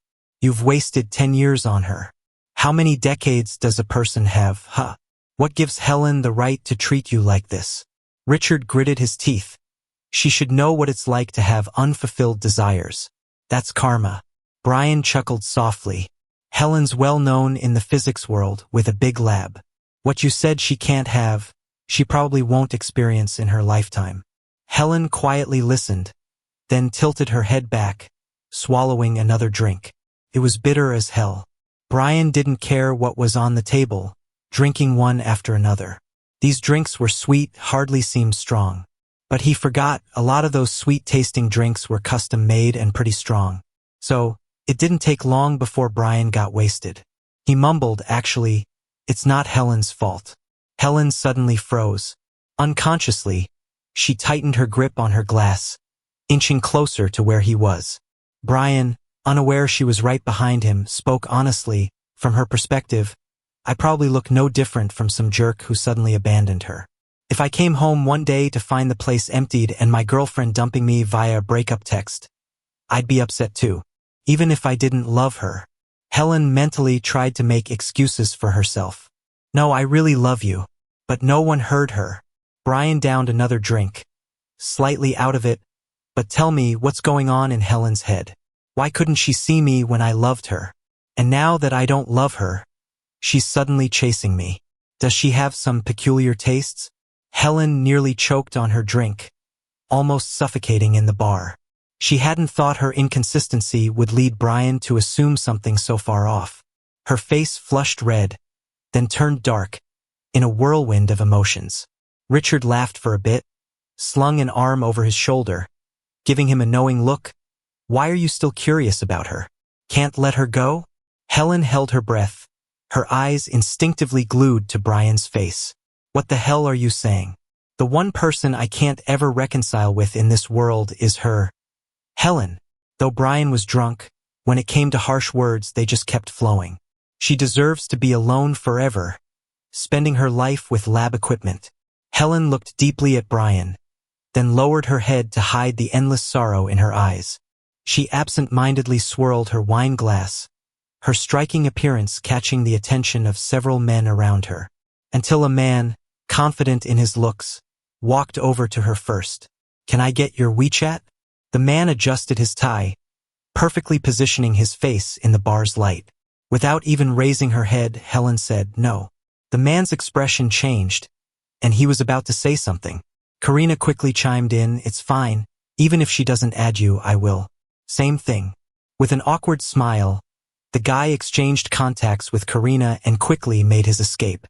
Karina finally took a good look at her, noticing all the empty wine bottles at her side. Her eyebrows shot up.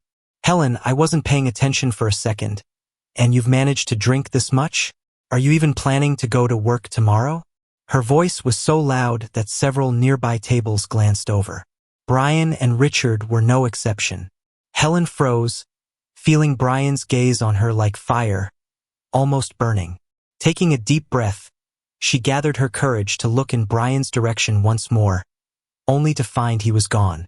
A sudden hole formed in her heart, leaking all sorts of emotions. "I'm a bit drunk. Heading home. You staying or coming with me?" Helen said hoarsely. Karina, chatting with another guy, responded regretfully, Go, go. If I had known bars were this boring for you, I'd have brought someone else." Helen didn't argue, quietly following Karina out. Desperately, she scanned the bar, hoping to catch a glimpse of Brian or Richard. Finally, at the entrance, she saw Richard trying to hail a cab across the street and Brian, swaying drunkenly by the door, clearly wasted. Unable to stop herself, Helen approached him just as he leaned back, resting against her. Mistaking her for Richard, Brian closed his eyes and mumbled, "Let's go back. Helen's here at the bar. We need to escape before she catches us." Helen let out a bitter laugh. Even drunk, he wanted to escape her. Was she really that unbearable to him? Richard returned, frustrated at finding no ride, only to see his friend, who swore off seeing Helen, now leaning on her, seemingly happy in her embrace after all. Richard's mouth dropped, but instead of letting go, Helen unknowingly tightened her grip. "Got a car?" Helen asked. Richard shook his head. "Too many people here, no cabs." Helen just nodded, pulling Brian closer, trying to stop his wandering hands. Richard was impressed at how calm she appeared while Brian behaved this way. Only Helen knew just how hard it was to keep the fire she'd been suppressing for 3 years from flaring up at that moment. Controlling her desire, she pulled out her phone. "Couldn't get a cab? Let's take my car. I'll get a driver now." Richard hesitated, questioning, "Is that okay?" Just as he spoke, Brian hugged Helen tightly, whining, "Why'd you take so long? I've been waiting at the bar." Everyone froze at his words. Karina and Richard were awkwardly silent while Helen was simply stunned. Without a word, she just held him tighter. Seeing this, Richard shook his head and said nothing more. True to her word, the driver arrived quickly. The four of them got into the car, with Karina in the front seat and the three of them crammed in the back. Once seated, Brian acted up again, cuddling into Helen. "My head hurts. Helen, did you know?" Helen settled him, gently patting his back. Despite her nerves, her actions were tender. "Hang in there. Okay? There are hangover pills at home. Once we're back, I'll give them to you." Brian nodded obediently, closing his eyes with a frown. Richard couldn't help himself. "Brian's not going back with you. Let's find a hotel instead." Helen disagreed. Someone needed to watch a drunk person. Otherwise, there's a risk of choking from vomiting. Richard froze at this reminder. "But you guys broke up," he started. Moving slightly, Helen disturbed Brian. "Don't move, Helen. I'm uncomfortable."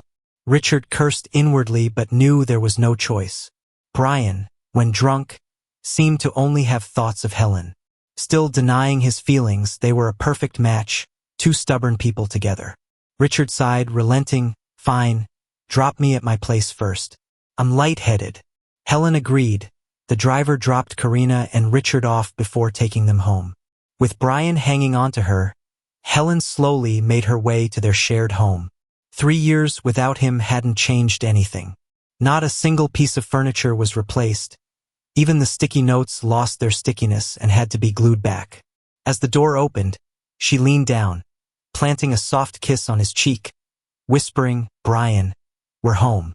Brian, not quite coherent, caught a faint home. The familiar scent washed over him, and he practically melted, curling around Helen like a vine. "Helen, I'm dizzy." Just the one sentence nearly toppled Helen's restraint. Breathing heavily, her arms shook yet she refused to let go. She didn't know if Brian would scold her when he sobered up, but she just wanted to care for him, like he once did for her. So, she laid Brian down on the bed. In that moment, all the things he'd rambled about started floating back in her mind. This person had tormented her every day during his 3-year absence. Helen couldn't help herself and planted another kiss. Her breath brushed against Brian's face, and she was just about to kiss his lips when he instinctively frowned. Like a flash of light, it snapped her back to reality. Helen quickly sat on the edge of the bed, breathing heavily, but keeping her distance. She stared at Brian for a long time before softly saying, "I'm sorry. I'm sorry for everything. I'm sorry for ignoring you when we were together. I'm sorry for not understanding my feelings. Falling for you and yet fooling myself by bringing other men in front of you. I'm sorry for everything I did. Sorry for the hurtful words. This might be the last time I get to be this close to you, and maybe we'll never meet again. Yet, I still want to say I'm sorry." Helen bolted out of there, murmuring her deepest feelings. She, a person who could stay calm in the face of the world falling apart, ended up with teary eyes and left the room. The room was deathly silent, except for Brian, sleeping on the bed, with a single tear sliding down his cheek. The next morning, Brian woke up with a throbbing headache, glanced around, and jumped out of bed. This is Helen's bedroom. It was also the room he'd slept in for 5 years. Brian rubbed his head but couldn't recall anything from the previous night. He just remembered going to a bar with Richard, drinking, then the two of them venting about Helen. What happened after that? How did he end up at Helen's place? Brian instinctively checked his clothes. They were intact, and he let out a sigh of relief. He cautiously opened the door and saw Helen, huddled on the couch with her long limbs. She looked uncomfortable, as if she didn't sleep well. Brian stood and watched her for a few moments, then went back to the bedroom to grab a thin blanket. He had worried that the blanket wouldn't be in the same place after 3 years, but when he opened the drawer, it was just as he remembered. And there were the familiar sticky notes. Brian froze. He stared blankly at the somewhat faded sticky notes from 3 years ago, right where he'd left them. A wave of nostalgia overwhelmed him. After some time, he picked up the blanket and gently covered Helen. She didn't wake up, but there was a faint smell of alcohol. Brian instinctively wanted to leave, but she suddenly grabbed his wrist. "Don't go. His heart skipped a beat, thinking Helen had awoken. But when he looked down, she was clearly still asleep, frowning but firmly holding his wrist. Mumbling in her sleep, she kept saying, "Don't go." There was no way Brian could just leave her like that. Besides, her grip was too tight for him to easily pull away. So he leaned in and whispered, "I won't go. Can you let go?" Helen's body tensed. Then she seemed to hear him and hesitantly let go. Brian's heart warmed, and with a sigh, he went to the kitchen. There, he saw the same sticky notes he'd placed back then. If the one in the bedroom was just a coincidence, all these definitely weren't. Helen hadn't removed a single one. Tears welled up in Brian's eyes. He glanced at the couch where Helen lay, unsure of what he felt inside. Suddenly, her phone rang. Helen frowned in her sleep. Brian quickly moved to her side, answering the call without looking. "Hello?" he whispered. "Could you keep it down?" Helen's still asleep. The person on the other end paused, then let out a mocking laugh. Realizing something was off, Brian looked at the phone and froze. It was Jason calling. Brian didn't expect a call from him at that time and remembered what he'd just said, causing his face to heat up. "That's not what I—" "Brian?" Jason interrupted, his voice calm. "Congrats on finally being with Helen." Brian was speechless, his words caught in his throat. Unfazed, Jason continued, "The post from 3 years ago was fake, a picture I doctored. Helen called me so many times last night. Is she really that worried you'd misunderstand? I didn't think you liked her that much. Isn't it a bit late to ask now?" The truth was laid bare between them. An ugly, suffocating truth. It hadn't been this way between them before. At first, Brian and Jason were the best of pals. They'd share secrets, take walks together, gossip, watch movies. When did things change? It started when Brian's attention turned to Helen. The three became close friends. People often said Helen and Jason were meant to be, making Brian feel insecure. Especially after gathering the courage to tell Jason he liked Helen, only to see Jason holding Helen's hand the very next day. It felt like the end of the world. Before that, Jason and Helen were close, but not romantically, at least not obviously so. Why did Jason suddenly fall for Helen? Brian wondered and decided to ask. He knew this could be their last conversation. He wanted to solve this 8-year-old mystery. Jason was silent for a while, then let out a harsh laugh and dropped a bombshell. "Because I was jealous of you, Brian." When Jason first met Brian, he was the favorite child in their families. Meanwhile, despite Jason's hard work, all he ever got was, "He's smart but doesn't know how to socialize. Might be hard for him to marry in the future." That's when it hit him. As a boy, no matter how well he did academically, he'd never outshine Brian and his sweet-talking nature. He'd been envious right from the start. Jason forced himself to play with Brian, even though he thought Brian's interests were childish. But he felt it was worth enduring to learn from Brian's strengths. The more time he spent around Brian, the more jealous he got. Why could Brian play with both boys and girls so freely? Why did Brian's parents buy him whatever he wanted if he just whined a little? Why didn't people criticize Brian harshly even when he made mistakes? Why did Jason feel like he always lost to him? Looking back, his jealousy blinded him. When he heard Brian confess he loved Helen, Jason irrationally approached her. "You're smart. There's nobody more suitable for you than me. I can support you in your career, and I don't care if you love me back. Our families and social circles are similar." Helen was flipping through a math book at the time. Jason recognized it as graduate-level material. "So, what are you trying to say?" Jason's words got stuck in his throat. He managed to utter, "Let's be together." Maybe Helen was kinda strange too. Jason thought she'd reject him, but unexpectedly, she agreed. "All right, from now on, we're boyfriend and girlfriend. Hopefully, you can live up to what you say." Jason stared blankly at Helen. Her eyes showed no love at all, yet she seemed so gentle. Too gentle, it felt fake. He got everything he wanted but was never happy. So he ran away. When Helen came looking for him, it was the first time he truly felt relaxed.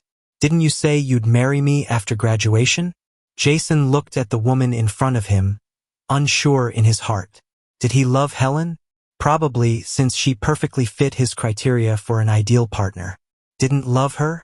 Then why did he take her away from Brian? Thinking this, he blurted out, "Helen, you know Brian likes you, right?" He saw emotions flash in Helen's eyes. Surprise, shock, even some fear. Jason suddenly understood everything. He wasn't the only one slow to realize. "Go back, Brian's waiting for you." So Helen obediently returned. Months later, he saw a post from Brian with a picture of him holding hands with Helen. They were together. Jason's heart twisted. The jealousy he had suppressed came blazing back. For 5 years, he watched Brian like a madman. When Brian was happy, Jason felt miserable.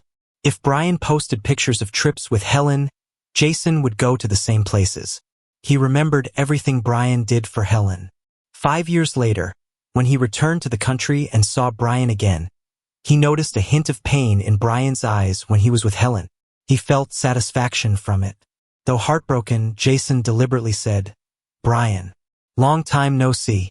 From that moment, he decided he was going to take Helen back from Brian. But things didn't go as Jason planned. After 5 years with Brian, Helen became uncertain. She couldn't differentiate between love and suitability. Even when Jason tried twisting Helen's feelings and brought up their past, she didn't leave Brian for him. Jason thought he had failed. Unexpectedly, Brian went abroad himself. When Jason found out, he laughed and cried like a madman. He remembered the announcement photo of Brian holding hands and photoshopped his own hand in. He hesitated for 3 days before posting it, visible only to Brian. As soon as he hit confirm, Jason broke down. He felt like the most disgusting person ever. So he ran away again, retreated into his shell, and tried to forget everything. Until a sudden call from Helen. "Jason, why'd you post that photo?" Brian misunderstood our relationship. The worry in her voice wasn't fake. Helen realized her real feelings for Brian. This long-delayed truth finally dawned on her. Jason coldly replied, "Oh, so what? I did it on purpose." Then he hung up. As Helen's calls kept coming, he chuckled and turned off his phone. He buried himself under the blankets and slept the whole day. When he woke again, he hesitated and powered his phone back on. A flood of missed calls and texts from Helen popped up. Most asked why he did what he did and urged him to explain everything. Jason intended to call and yell at her, but Brian was the one who answered. Jason's words were simple and cold, like telling someone else's story. Brian, though, felt lost, unsure how to react. Every memory of Jason was fuzzy until his calm voice made things clearer. Back when Brian envied Jason for standing by Helen openly, Jason was jealous of him too. It's ironic how everyone chases after the unique qualities in others, yet forgets how exceptional they themselves are. Brian closed his eyes for a moment, feeling a calm acceptance within. "I will never forgive you," he said. Jason, on the other end, just scoffed, "Whatever. But I still need to tell you, I used to be jealous of you." When Brian's words reached Jason, it hit him like a storm. He was dumbfounded, clutching his phone tightly. Even after Brian hung up, he couldn't immediately process it. It took him a while, but he eventually laughed, a realization dawning on him. In his laughter, there was relief, guilt, and regret, but not the yearning or stubbornness anymore. In that moment, he finally made peace with the past. Brian hung up the phone and looked at Helen. His eyebrows furrowed, eyes full of complexity. Helen only became aware when the sun was high in the sky. She suddenly woke up and rushed to the bedroom, only to find it tidied up with just one person missing. A wave of disappointment swept over her. She trudged to the kitchen, thinking to get some cold water because drinking always gave her a headache. But in the neat kitchen, there was a small bowl sitting there. She walked over and immediately recognized it as Brian's hangover tea. At that moment, she was overwhelmed with sadness. While making that tea, Brian wasn't thinking about anything. It was only after he finished that he realized what he had done. Leaving Helen's place hastily, his heart was still racing. It had been an intense night. So many unresolved issues dissolved, bringing him peace of mind. Maybe between people, the only thing missing is a willingness to speak openly. Brian sighed, not overthinking, and headed home. Just as he was about to take out his keys, he saw a woman squatting by his door. Gina. Brian froze in place. What are you doing here? He asked, his voice rough. Gina stood up shakily, her eyes bloodshot, her whole demeanor different from the Gina he once knew. Have you and Helen gotten back together? Brian was taken aback. He didn't say much, just took out his keys and opened the door. Let's talk inside. Gina sensed a potential problem, but couldn't resist Brian's invitation. She went in and saw Brian sitting on the couch, worn out but with a serious look.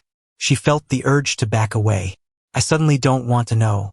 Let's talk some other time. As she took a step to leave, Brian stopped her. Sit down. His expression didn't change, but his tone was chillingly indifferent. Gina froze, sitting down reluctantly. Were you investigating me? Faced with Brian's cold gaze, she couldn't lie yes. Brian took a deep breath, then asked, why were you investigating me? Gina lowered her head, her voice heavy. Because I like you. Brian scoffed. Liking someone means you can investigate them? Liking someone means you can lie? Gina was left speechless by his questions. Brian closed his eyes, trying to suppress the annoyance building up inside him. Is there anything else you're not telling me? If you manage to find out where I live, you're clearly not just some random worker like you said. Gina froze for a moment but eventually chose to confess truthfully. The owner of D Agency is my uncle. I joined D Agency just to gain some internship experience. Brian scoffed. It all made sense now. He knew there was something off. Gina didn't come across as someone from a typical middle-class family. She'd fooled him well. Gina, I can't trust you anymore. Brian's eyes were complicated, but his voice was firm. You know I can't stand deception. If you had been honest from the start, maybe we could have just been friends. But no, you chose to meet me under false pretenses. Sorry, I can't accept this. Gina's face turned pale. I can explain, she said. My uncle told me not to reveal my identity. He was worried I'd be treated differently. Her voice trailed off, as if even she knew something was off. Brian's head was pounding. He stood up quickly and nudged her towards the door. Just go. Let me think this through on my own. Gina didn't dare argue. She exited quietly but whispered at the door. Sorry, Brian, it wasn't intentional. Brian couldn't hear her. He was exhausted, drained by the people around him. After shooting off a sick leave text, he collapsed into bed and fell asleep in seconds. A sharp knock on the door woke him. He stumbled out of bed and opened the door to find Helen holding a bouquet and a disheveled-looking Gina who clearly hadn't gone home. The two glared at each other, eyes full of rivalry. He could get why Gina acted childishly, but Helen getting involved too was unexpected. Seeing the door open, Helen thrust the flowers forward and spoke sincerely. Brian, I know I messed up a lot and hurt you. I'm sorry. I really am. You can curse at me, hate me, but I won't give up. Even if you have a girlfriend now, I'm willing to fight for love. Brian's eyes widened, and he rushed to cover her mouth. Gina was startled and hurried to pry his hand away. How can you put your hand on her mouth? That's gross. Helen, visibly annoyed, almost stuffed the flowers into Gina's mouth. What does it matter to you? If Brian wants to be close, that's his choice. The noise from the two made Brian's headache flare up again. He gritted his teeth. Both of you. Get out. Helen and Gina's faces fell, and they quickly adjusted to calmer expressions. We're just kidding. We get along just fine, actually. Yeah, really good. Brian couldn't help but laugh, feeling the tension inside him start to ease. He wasn't sure if he was giving up or feeling something else. But suddenly, he didn't want to sweat the small stuff anymore. Maybe being friends wouldn't be so bad. Who knows what the future holds? Let's start over. Brian smiled, looking ahead at one of them. As friends. He quickly added, watching as her face lit up with unexpected joy. Okay, as friends. She finally smiled back, tears glistening in her eyes. Who says friends can't become lovers in the end?